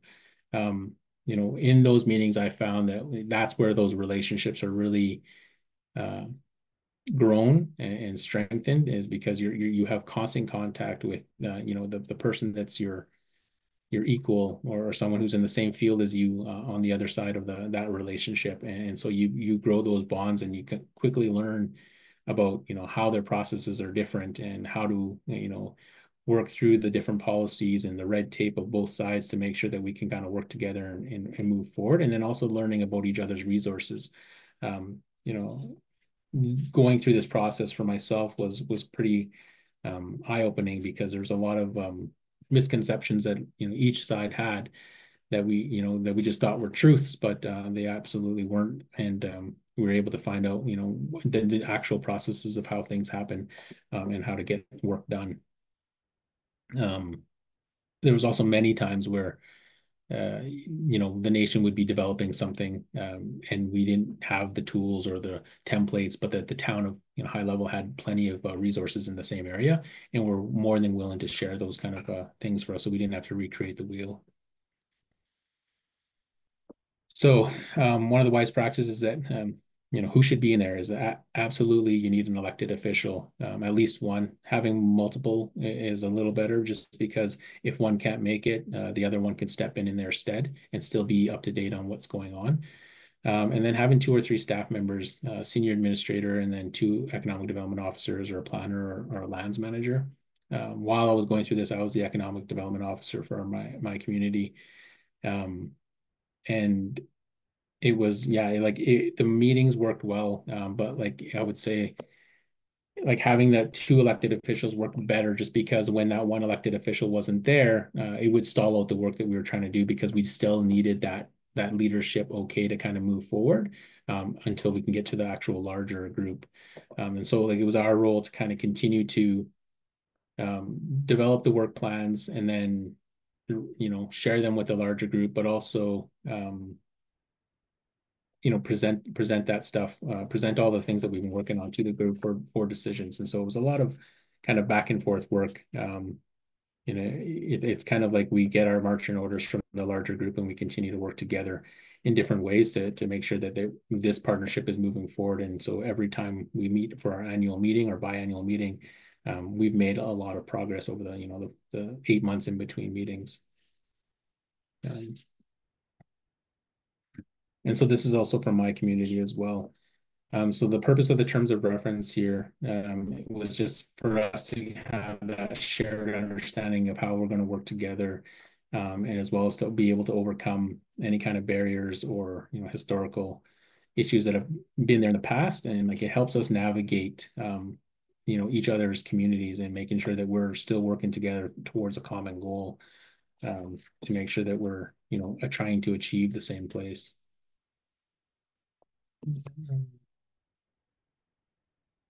So the wise practice for shared learning. So mutual understanding, respect, and trust are the basis of a strong relationship. To succeed at building respectful, equitable partnerships, each community needs to start by investing in learning about the history, traditions, realities, and priorities of its neighbors. However, it is important to recognize where the First Nation municipal relationship is starting from. It would be not factually fair to say that First Nation and municipalities are similar to endure the same struggles. Or similar or endure the same struggles. First Nation communities do not experience the same privileges that municipalities do, and First Nation communities have learned to live and thrive despite many oppressive and restrictive policies throughout the continuing into colonization. The Stronger Together process prioritizes and embeds relationship building throughout the 4 stages. And it is foundational to the First Nations and municipalities prioritize learning about what they have in common and where they have unique challenges and opportunities. This not only makes working together easier, but also builds the understanding necessary to address complex problems and collaborative initiatives together. And like I said earlier, this was part of one of the more enjoyable things that we did during our time, because they essentially split us into the 2 groups. And I'm not saying this happens in every partnership, but within our partnership, they basically gave us the task of identifying the other's history in kind of chronological order. And I was simply amazed at our leadership's ability to start from the year the town was created all the way up until now. They were able to list a multitude of mayors when the town became a town legally, and just had like a huge history. Like it was multiple pages, and then the disparity, seen across the room in terms of like how little the town knew or understood, the policies, the politics in our community, and how long it was established, and which all the names of the different reserves that we have. It was like just eye-opening again to see kind of like how much our community knows about others, but how little the municipalities actually knew about our community. And the conversation probably could have went one of 2 ways, but our leadership was very graceful and kind of laughed and talked about why it is that they know so much. And they hit the nail on the head, is that like this is from where we're from and where we grew up from, and we've always existed in this place, whereas you have town officials and people from the town that are they come and go based on jobs, but for us this is home, and it always will be. So we'll continue to exist here, and so the history that we have is much more rich in the area. And so the last one is prioritization. So this is kind of where we make sure that what is the priority for the communities in terms of moving forward. Lots of conversations and discussions about what we want to focus on, what's achievable during our time together, and what what do we have the capacity to get done during that time? And so for us, obviously, again, like I referenced that, we were going through emergencies, and so that became our priority, and it continues to this day that we're still facing, floods and fires in our region, and so like that continues to be a priority for us, and we continue to move forward on those initiatives that we had identified so many years ago. So the Stronger Together Toolkit is a detailed step-by-step guide to initiate, strengthen a First Nation municipal partnership and collaborative community economic development planning. The handouts and templates, workshops, agendas, and other tools for implementing projects in your own community are all online. And there's also case studies that highlight successful First Nation community partnerships and collaborating using the Stronger Together approach. We're currently undergoing an additional website update where we're continuing to update our stories and those case studies and the sharing the information that we have from our partnerships and current. And so in the next coming months, we'll have phase 4. We'll have more updated information on that, and we're actually going back to kind of give a more fuller picture of some of the other past partnerships. And so we're trying to really establish or be able to provide as much information as we can with the work that we do. For anyone who's interested, we want to share just a few of our publicly available tools and guides. Each of these guides was developed from the need identified by past SETI partnerships. So again, roles continue to evolve and grow. Each of the following tools is available for download on Can-Do or on SETI's website. And so like I said, it's all there, it's for free. And then if, our team is always available for questions if necessary, if anybody wants to take this up and kind of start establishing some relationships within their region. And like I said, we're available, so you can reach us, through our website. All of our information is listed there. We do have a Facebook site, but again, we're looking at how are we going to be more reachable, and so we're not sure we're going to remain on Facebook, but that's for one of the discussions that we have. But we're definitely establishing a LinkedIn account as well for SETI. But I mean, like I said, all of our information is on the website, and so it's available there. And that's all I have.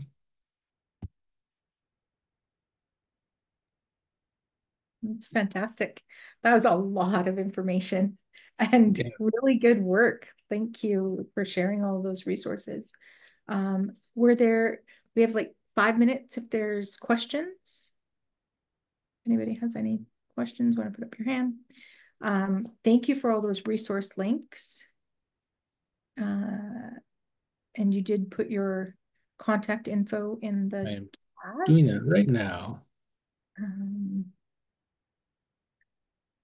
And there, I noted that there's a new SETI website, and I'll just post that in there again for people to go and check out all the links and all the resources. I'm not seeing any hands. Did anybody have any questions? No. Thank you so much, Jordan. That was really appreciate all of your sharing. I think this is game changing when it comes to especially infrastructure in our communities. We look at that relationship between municipalities and First Nation governments. A lot of time, municipalities have access to funding that First Nation governments don't, or vice versa.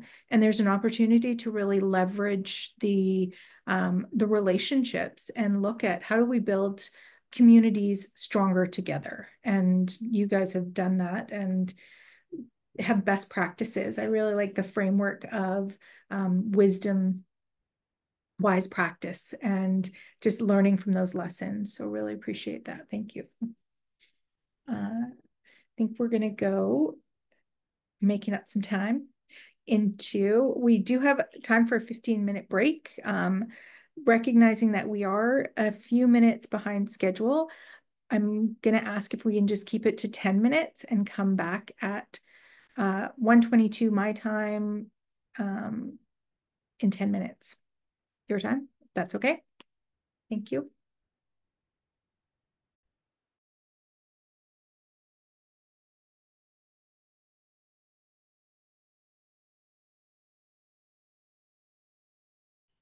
Contracts or submissions, and it is one part of the supply chain. This presentation is about Indigenous businesses and how they can consider partnerships and joint ventures with other Indigenous or non-Indigenous companies. These relationships can lead to increased opportunities and growth for companies, but it's essential for Indigenous businesses to understand these processes and ensure that they take a strategic approach to the agreements, sharing of benefits and work. So really using all of the toolkit that we've seen today. This session will introduce joint ventures and the strategies to ensure that Indigenous businesses have the best opportunity to realize benefits from these relationships.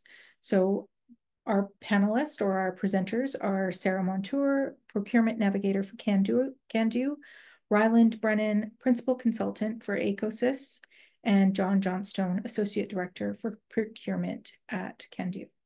So welcome again. Great, thank you. John here. I'll just kick things off, and then I believe what we're going to do is have between Ryland and Sarah talk a bit more about this. And I know we have others online that have a lot of experience in the space as well. But a couple of I call them the small print side of this is that anything that we talk about here today shouldn't replace talking with professionals, whether they be accountants or lawyers, around the specifics of a legal contractual obligation like a joint venture between yourself, your organization, and another organization. So we're trying to provide guidance. This is something that everyone is quite interested in getting guidance around, but we struggle with the fact that we are trying to provide good guidance, but not actually 100% guidance from the point of view of what you would get from a lawyer or an accountant. So always consider what we're providing right now as a great first step, a good introduction into this topic. But also know that it doesn't replace getting that additional professional advice on the way through. So how did we come to working on a joint ventures product and a joint ventures toolbox? Again, similar to the Indigenous Participation Plan, we have a product as well that will focus on joint ventures, and this is expected to be released in the coming weeks and before the Candu conference. So we will have a full product associated with this for economic development officers and businesses. And how we got here is basically exactly what you would imagine, which is that there's a huge interest in understanding this, but also with changes, whether it's the Indigenous Participation Plan requirements we're now seeing from different levels of government. It's prime contractors recognizing, because of UNDRIP and other acts and legislation, that there is an absolute need to see First Nations and Indigenous businesses and communities at the table from the outset of projects, that there's a need to look at how to partner together, and joint ventures is one of those ways to do so. So without further ado, what I'll do is I'll turn it over to Ryland and to Sarah, and we'll have an opportunity to talk a bit about these opportunities. And again, we will certainly make sure that as we develop that additional toolbox, that we will be doing an individual links to learning fully focused on joint ventures and considerations for Indigenous businesses and Indigenous organizations. So over to Ryland. Thank you very much, John. And Sarah, I'm not sure if you wanted to lead or if you want me to lead off here. No, you go ahead. I guess what I really want to add is that my oldest son was a huge Spider-Man fan. And when it comes to joint ventures, you really got to listen to your spidey sense. 100%. That is such great advice. And we also see, Barry providing some great comment there in the chat about how it is a really awesome way to learn and receive mentorship that's essential to a business's success. But it is so important to listen to your gut, because a lot of it is placing a lot of trust of your businesses or the community's businesses livelihood and future with another partner. So with that said, let's go over the definitions, so that way we kind of know what we're all talking about and we're on the same page here. Joint ventures themselves represent a strategic and legally binding partnership between two or more entities aimed at achieving mutual benefits through shared resources, risk, and expertise. So one thing that a joint venture is not is that it is not an MOU. It is not a memorandum of understanding. Oftentimes, one of the things that I saw in industry that became quite problematic is that I often hear, oh yeah, we have a joint venture with this business from a community representative. And when I dive into that, it was actually just an MOU. And a memorandum of understanding does not have the same weight or recognition, not only from a federal perspective in ensuring that, the business is 51% majority owned and controlled by an indigenous entity or person, but also too, MOUs do not carry the same weight for things that transfer over or transition, like ISO certifications or ISNnet certifications, because those are tied to the distinct legal entity or the specific business for qualifications. So for Indigenous communities, these partnerships, though, are not just transactional, but opportunities to further community development goals, reiterate and demonstrate community values, and develop business skills, capacity, and depths of service in particular areas of interest. So there's two types of JVs that we're going to be talking about, or we look at in more depth in the toolkit as well. Is we have the contractual JVs. So these are collaboration agreements regarding a specific project or venture that both entities will be collaborating on without creating a separate legal entity. But again, more language, more enforcement mechanisms, more governance than your typical standard MOU or LOU, letter of understanding. And then there's the corporate joint ventures. This is when a new entity where the participants of the joint venture themselves act as shareholders in the partnership and a new distinct legal entity is created. So this is where things like ISO or ISNnet certifications would also need to be registered to that new particular corporate entity. And, one or both partners could have those certifications, but if it's a new corporate JV that's created, those qualifications do not apply to the new corporate entity, and it needs to basically carry its own qualifications. So why are joint ventures important? This is a really important thing in the context of Indigenous economic development. Joint ventures represent those strategic alliances that can be formed between Indigenous communities and businesses and external entities that are primarily looked at ensuring that the contract opportunities that might otherwise be perceived as out of reach by a community or a business, due to maybe limited experiences, finances, maybe other capacity limitations, can potentially be captured. So they allow for great market access. So let's say you've got a mining opportunity that's coming up in your area, and there's going to be a need for ongoing, environmental monitoring services, and your community doesn't have the equipment or the capacity to necessarily do all the work that's required. But if you're aware of an environmental monitoring company that the nation trusts or has a rapport with that's in the area, well, that might be a good opportunity to form a partnership, because it'll be a great opportunity for you guys to pursue a marketing opportunity within the territory. It also allows companies to gain capacity and skill sets. One of the biggest things that First Nations communities have across Canada is people that are willing to learn and that are interested in working and doing a lot of these jobs that may have a direct impact on their territories. So don't think for a minute that when you as an Indigenous community or you as an Indigenous business approach a company that you have nothing to offer. No, in fact, the opposite is more true. We're seeing more and more that businesses are really, really looking for Indigenous partners because they need the additional capacity in those areas where they haven't had a lot of success with employee retention, or they haven't had a lot of success running down contracting opportunities, or they haven't had a lot of success in getting the buy-in on the ESG side of things for a lot of how their businesses operate. the other part that this does, or that joint ventures can do, is that they provide those competitive advantages related to government opportunities. We talked earlier about how IPPs were born out of the PSIB, or the Procurement Strategy for Indigenous Businesses.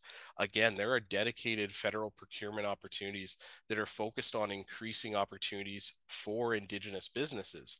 So by having a joint venture in certain areas of the market, there's a really strong opportunity that you're going to be the only competitor.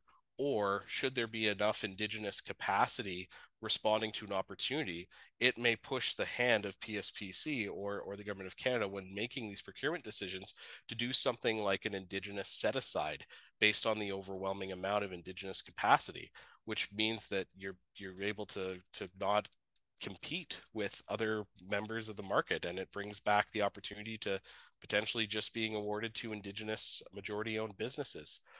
It also allows communities to become active partners in projects. So if we're talking about this joint venture now, not necessarily from, let's say, a service delivery perspective of two companies coming together to build a project or provide a service on a project, but when we're talking about ownership, we see collectives coming together of Indigenous communities to buy equity shares in pipelines. Enbridge has an example with their 5 lines that they sold to Indigenous communities in northeastern Alberta. NGTL, again in Alberta, while they seem to have hit a snag, also formed a limited partnership to joint venture model in which they have something like 80 communities from across their network coming together to purchase in an equity portion of the NGTL system. So we see more and more of these models coming about every day that are facilitated by joint ventures. Sarah, is there anything you'd like to add to why joint ventures are important? Just that it really opens up a chance to build capacity within communities. You know, as Barry mentioned in the chat, that it opens up mentorship opportunities, and it's an opportunity that you might not have if you weren't part of that joint venture. You're finding the right partner, and that right partner wants to see you grow just as much as they grow. So it's a really reciprocal relationship. Absolutely. So what we've got here is, this is actually just a snippet from the toolkit that, to John's point, will be released later this month with some of the key definitions and things to be aware of when you're talking in the joint venture space. So we talked about one a little bit earlier here, and that's impact benefit agreements. The other one is comprehensive land claim agreements, Indigenous participation plans, and industrial technological benefits policy. I won't go through them line by line here with our time today, because again, this is just an introduction, but just so you're aware of where joint ventures are very impactful, or you're going to see a lot more use for joint ventures when it comes to procurement opportunities related to the federal government.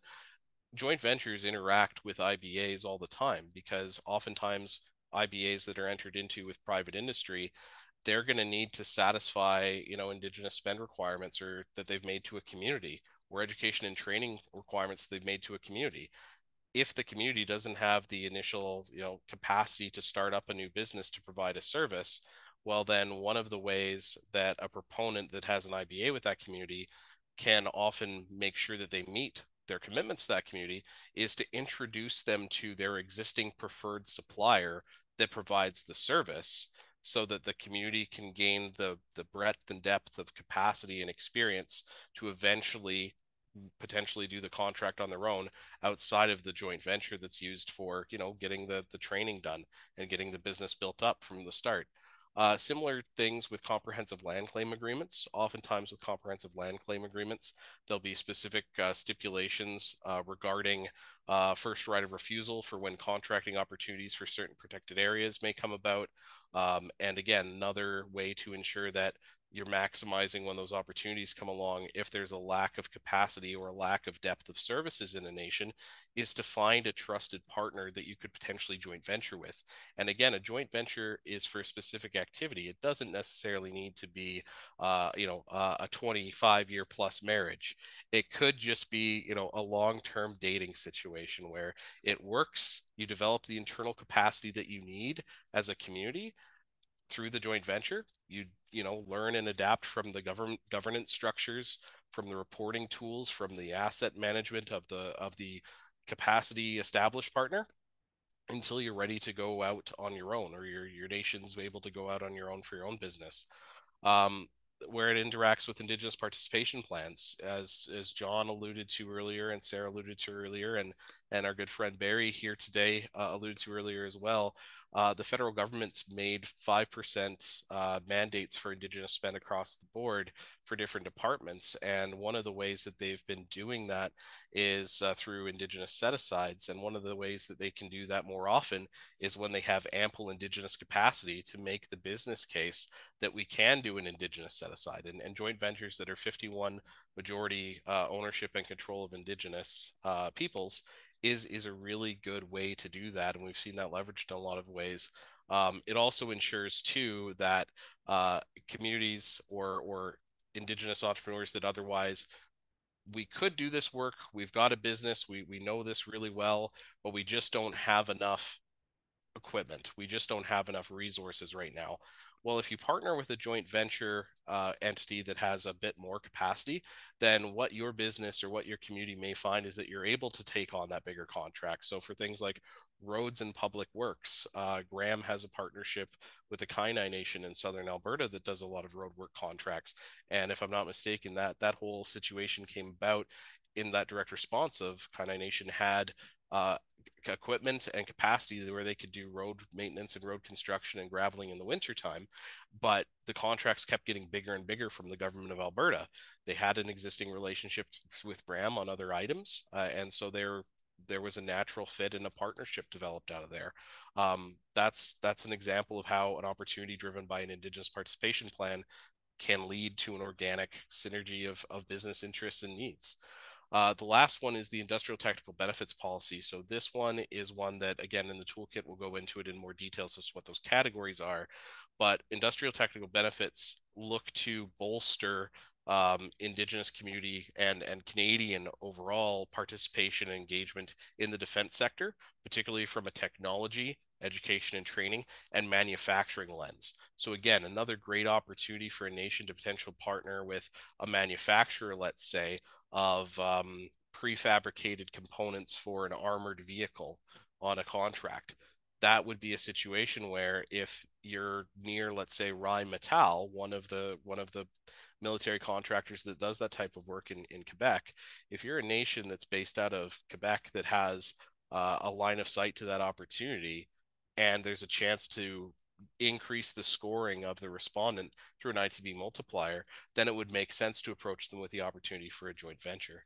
Is there anything else, Sarah or John, that you'd like to add to this slide of key definitions on how the interactions of joint ventures play in these spaces? No, I'm good, thanks. Perfect. Just really quickly, I really want to kind of show how this all weaves together, starting with what we talked about first thing this morning with technical writing, then talking about the Indigenous participation plans. Obviously, they're coming up here, but even the SETI program and the Stronger Together process is woven into this. And the highlights of the youth panelists talking about where they would like to see the impact in their communities.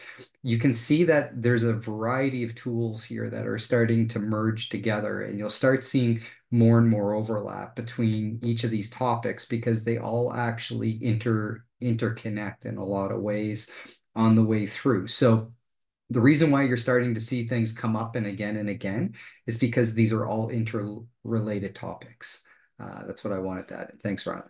Absolutely. So we've already talked about some of the benefits, but again, just to reiterate, when there's instances of human resource capacity that a nation might face in being able to execute a contract, or an Indigenous entrepreneur might be facing in terms of being able to tackle a bigger contract, joint ventures can work to enhance that human resource capacity so that you can compete and perform on these larger contracts. They also typically tend to improve quality, safety, and records management processes. We heard earlier about how a lot of the, I'm going to say, colonial codified business that's done, Indigenous entrepreneurs have been around since the inception or prior to the inception of Canada, since time immemorial, well established in trade and commerce across this nation. But in terms of having records management systems, quality safety systems, records retention schedules, all of those formal governance processes that are required for things like CSNet or ISO certification for particular skills, even things like reporting revenues to the CRA and some of the business structuring, all of those things, businesses that have been around, for 20 plus years that have dedicated teams of legal experts and administrators to do that type of work. A lot of the learnings that those businesses have done, a nation and a nation's business or an Indigenous entrepreneur can benefit from that business's institutional knowledge and bringing it over. One caveat that I will say with this as an additional benefit is to, though, always ensure that you tailor it so that it is specific to the joint venture and that's reflective of the realities of the relationship. So, for example, things like a retention schedule for the frequency of destruction of records to maintain a certain certification. That may not be something that you need to have in the joint venture because of the quantity of records that your business develops, because that bigger business may burn through 15,000 or 40,000 records in a year. And so they do need to be quite active in removing them and have a system set up to do it, as opposed to a joint venture that may only produce, 1,200 records a year, in which case it doesn't make sense to necessarily maintain the same schedule and governance process as a bigger partner. One other thing to note too is that typically joint ventures strengthen the supply chain management process in nations or with Indigenous businesses. Again, this goes back to the fact that established businesses with 20, 30 years experience doing business in a particular field every day, and having that be their sole focus, they get quite efficient at how to manage their supply chain systems. And this is, again, another way that not only can the nation benefit by adopting some of their practices, but they can also proactively learn from them and apply those lessons to responding to other opportunities that are in the market with either similar service providers or in completely different areas. Things like, and we talked about this earlier in the technical writing sphere of, knowing your audience. Well, once you get involved with a joint venture partner, you're kind of in their kitchen, so to speak. So you kind of get to see how they review things on the back end. You get to see what good looks like from their perspective. And if it's a good joint venture partner, they should have you at the table anytime a decision is made. And so you'll get to learn firsthand, or your nation's business will learn firsthand, what the specific conversations that go into decision making are in that type of industry when it comes to awarding contracts or making a strategic decision to walk away from an opportunity. The other thing that joint ventures have as a potential benefit is that it creates opportunities for economic diversification. Again, there are so many different services that are required on projects, and some of which we don't even really know until the project is actually in construction. So, for example, a lot of buildings, especially that occur in areas that have a lot of muskeg, when they start to do whatever groundwork or civil earthwork they do in clearing off different vegetation, typically there could be a change in the quality of soil, and there could actually be some sagging once weight is put on site. As a result, you might need an immediate supply of aggregates to help shore things up and make the site back to grade, because you can't just pull earth from off of the permitted areas to do construction. So there may be an immediate need for aggregates and aggregate hauling, and even potential matting rental to deal with that muskegging environment. And while none of those opportunities were necessarily plain language articulated in the opportunity, the realities of construction have made it an opportunity that's presented itself. So there are plenty of opportunities for economic diversification. There's also opportunities to, as more and more communities, we heard some examples in SETI about increased remote connectivity. There's more opportunities for creative consultants, communication consultants, strategic consultant agencies like the one that I work for, ACOSIS. So again, there are so many opportunities for economic diversification that are enabled through joint ventures because of the immediate injection of capacity, capability, and structure that a lot of the businesses you could partner with bring. Sarah, is there anything else that you'd like to share here? Another potential benefit would be employment opportunities, depending on the nature of the joint venture. And if that's your intent, you want to make sure that that language is included in the joint venture agreement, that community members are given preferential hiring, or that they, not even preferential, that they will be hired. Absolutely. That's a really good point, Sarah. Similar to your early comment about spidey senses, you know, a lot of this ties back into the core principles of what Jordan talked about with the Steady Stronger Together approach and what John said. You know, you want to make sure that you connect and build a stronger relationship with these partners. You want to get to know them. You want to create that shared vision of what it is you're trying to accomplish through this joint venture partnership before you even get to that decide factor of whether or not you're actually going to put this relationship into writing and create either that contractual joint venture or corporate joint venture. And to Sarah's point on employment, make sure that there's actions, clear and tangible actions, just like SETI says. Find something that you can act on. A clear metric of success is, hey, joint venture, you will hire our people for these positions. Because at the end of the day, when you're evaluating whether or not to continue these joint ventures, it gives you something very tangible that you can look at to say, hey, was this successful or not?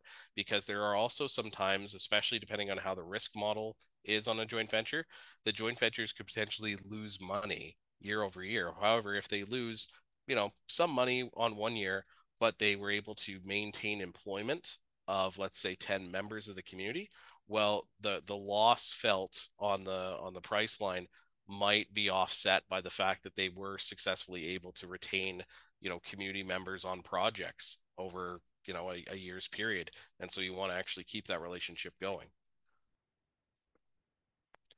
So additional opportunities, we've touched on this already, but again, joint ventures are typically something that is, and the government of Canada actually, if you are using a joint venture, has a lovely form in IPPs that you'll see. Typically it's in the appendices to an IPP that has you articulate how the joint venture is structured, as well as who the controlling member of the joint venture is. If you go through the Federal Indigenous Business Directory to register the joint venture, there will also be the requirement to show the certificate of incorporations and that the structuring of the joint venture is in fact majority owned and controlled by an Indigenous person and or organization.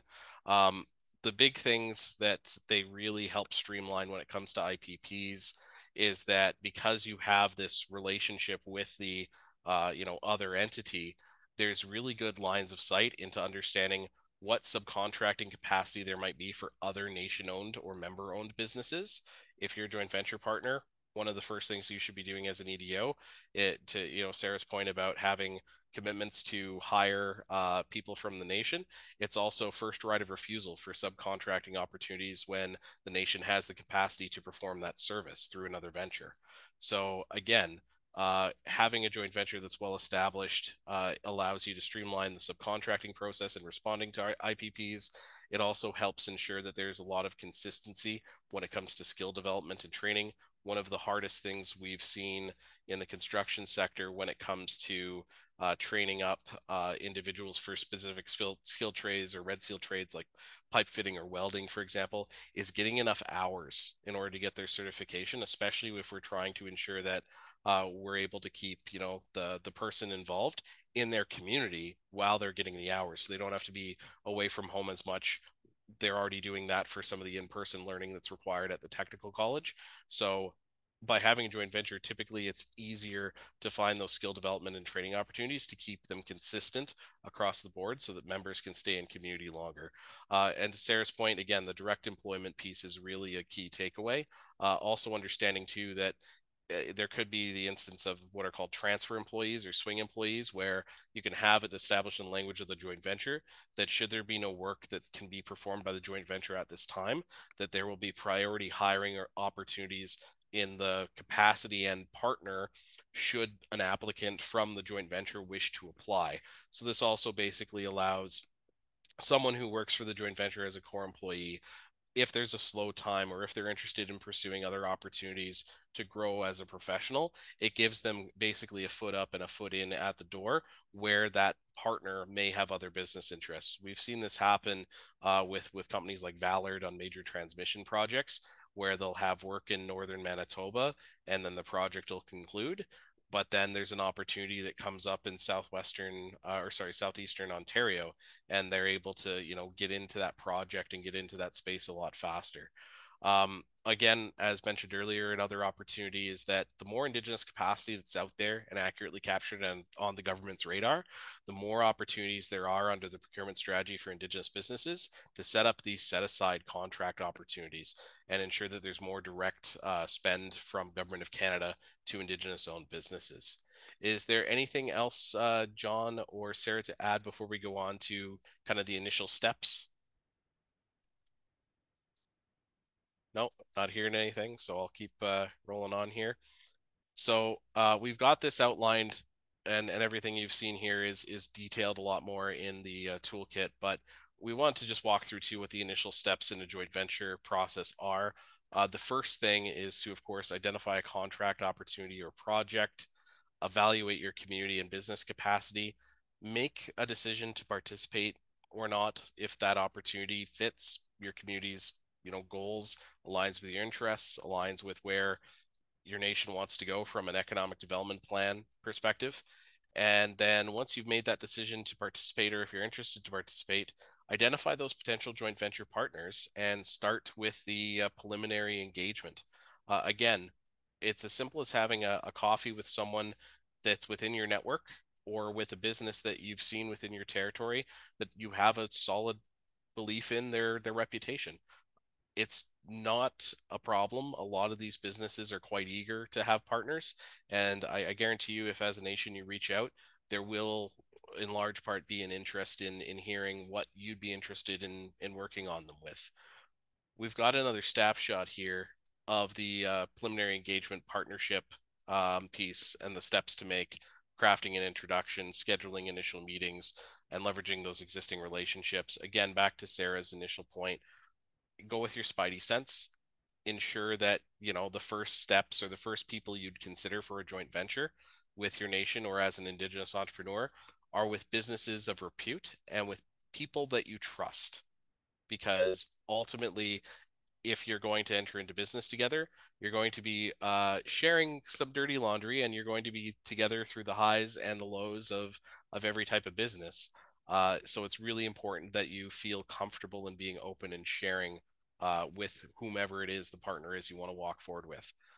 Sarah and John, anything to mention here before we get to the conclusion? Yeah, from my side, one of the things we've been really focused on at Can-Do over the last couple of years is that capacity assessment, like knowing yourself, whether it's knowing your business or knowing your community, knowing more about the municipalities or neighboring communities to know where strengths and weaknesses, opportunities reside. And if you're going into some of these conversations, either as a business or a community, and you have not properly inventoried or understood where your strengths and weaknesses are and where your resources are, then you're going to go into this negotiation without the best information. And the more information you have and the more solid you are and the more you understand what the community's economic development focus is, the more you're going to be able to go into these conversations empowered. So I think one of the big things also, I like tying all this stuff back together, is that we initially talked this morning about some of the community capacity assessment stuff, and Rylan said it could be as simple as an Excel spreadsheet to start. It could be a Word document. It could be a very technically driven system in your community, depending upon the size and the complexity of the businesses or the businesses or the resources within community.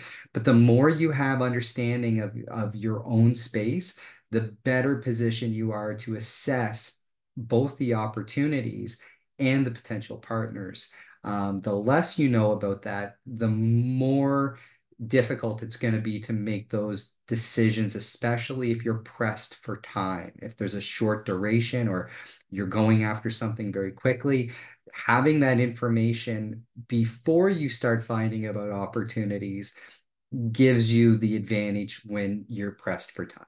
That's the only thing I want to add. Thanks, Ryan. Sorry, and I'll just add, in line with John's assessment, the other thing I think you really want to assess and be aware of is what kind of partner do you want to be? Do you want to be an active partner? And if you do want to be an active partner, what does that mean to you? And what degree of activity do you want to have? Absolutely. Absolutely, Sarah. And to that point on how active you want to be, it's really important that when you're structuring these legal relationships, that you articulate what the expectations are of both parties.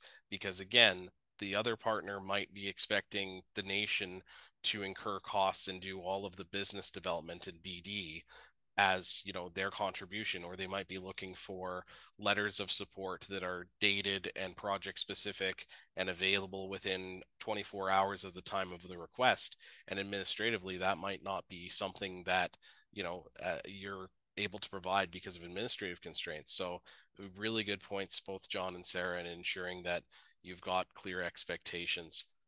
In conclusion, again, there'll be more detailed information about joint ventures coming up, and procurement mentorship programs on the topics that we talked about today in links to learning materials.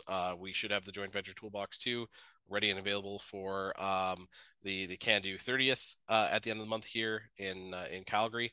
But in closing, joint ventures create a variety of benefits for community-based businesses and their members. The structuring of these legal relationships are very important, and setting expectations and putting them in writing is very important. One thing I'll note and add to, I know we said, you know, this doesn't replace advice of legal counsel. Oftentimes, the partner business will suggest that they use their own legal counsel to save costs on a final agreement. I would strongly recommend that you ensure that you have external legal counsel representing the interests of your nation. Do not lean on the internal in-house counsel of a joint venture partner that you might be considering forming a partnership with, because ultimately, end of the day, their you know, fiduciary duty is to the business they work for. But the other thing that's so important, and it goes back to what John spoke to about the community capacity assessment and what Sarah spoke to about knowing yourself and knowing your capacity, is ensuring that whatever decisions you make when it comes to joint ventures align with your community economic development plan to provide that direction on what areas of the joint venture should be pursued, what the priorities of that joint venture should be, and how to go about structuring that joint venture and incorporating Indigenous ways of knowing or Indigenous ways of governance as appropriate to move the joint venture forward. But with that, I think we're just shy of our end time here. So I'll turn things over to our fearless moderator here. John or Sarah, are there any other closing remarks that we have at this time? Fantastic. Great job. I'm like, yay, that was great. What a lot of information today. It was definitely a link to learning. And you guys have so much resources. Thank you so much for sharing all of this information. I really enjoyed that piece about what kind of partner do you want to be? How do you want to show up? And yes, that piece of relying on your own legal team. What kind of team do you want to put together for these types of negotiations? I know that you can enter into so many different joint ventures, whether it's in housing construction or energy development, and finding the experts that have the experience to represent your interest is such a big step in developing a good joint venture. So thank you so much for all of that information. We are at closing. And I want to hand it over to, I don't know if it's Tara or Danielle that has the wheel of names. Tara, for the $500 prize. And that will be for a gift card that will be mailed to you. So I'm going to let Tara take it away. She's put everybody's names in.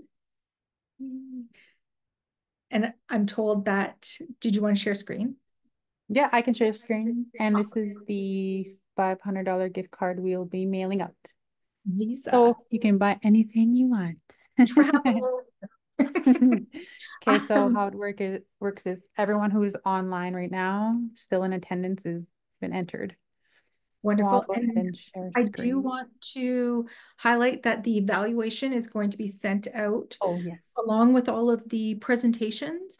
And if you could please complete the evaluation, your name will also go into the draw for a $100 gift card.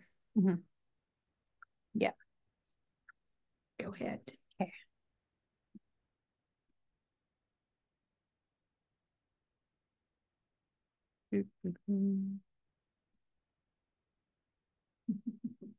Can't.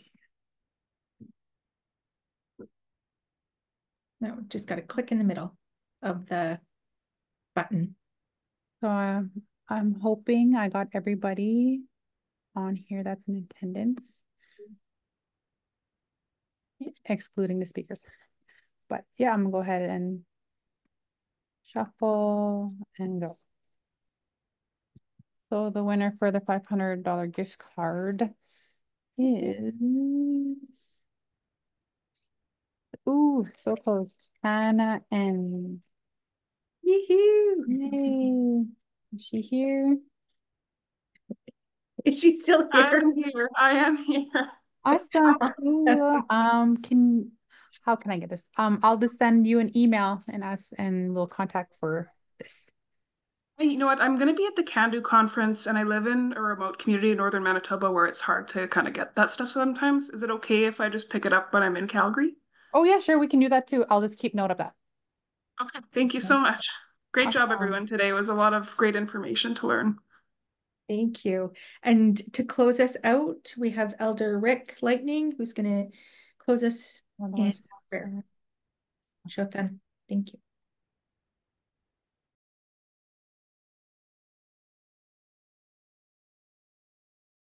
And you're still on mute, Rick.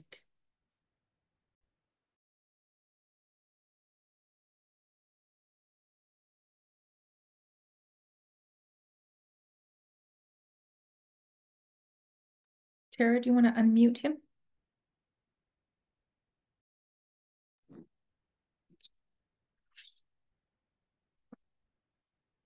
Can you hear me now? Great. I started to get worried here. I was going, what am I not pressing something? So good to see you again. I have well, James sent me a bolio. I was made up, represented the Yukon. It has the mountains and the river and the trees. It was really well made for a gift. And so I have that, and I really treasure that gift. I just want to, before I say my prayer, one of the things we always got to remember in Canada as First Nation people or Aboriginal, or Indigenous, whatever we're called, it seems we get changed. But we always got to remember the shadows in the room that are the NRT Act, yeah, and the Indian Act, and all these acts that are still in place today. And those are government created way back, not to support our people, but in fact, it's the negative to take away from our people.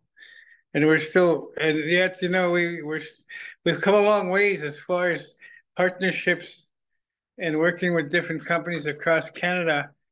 But we also got to be aware of these acts that are still in place that are controlled by the federal government.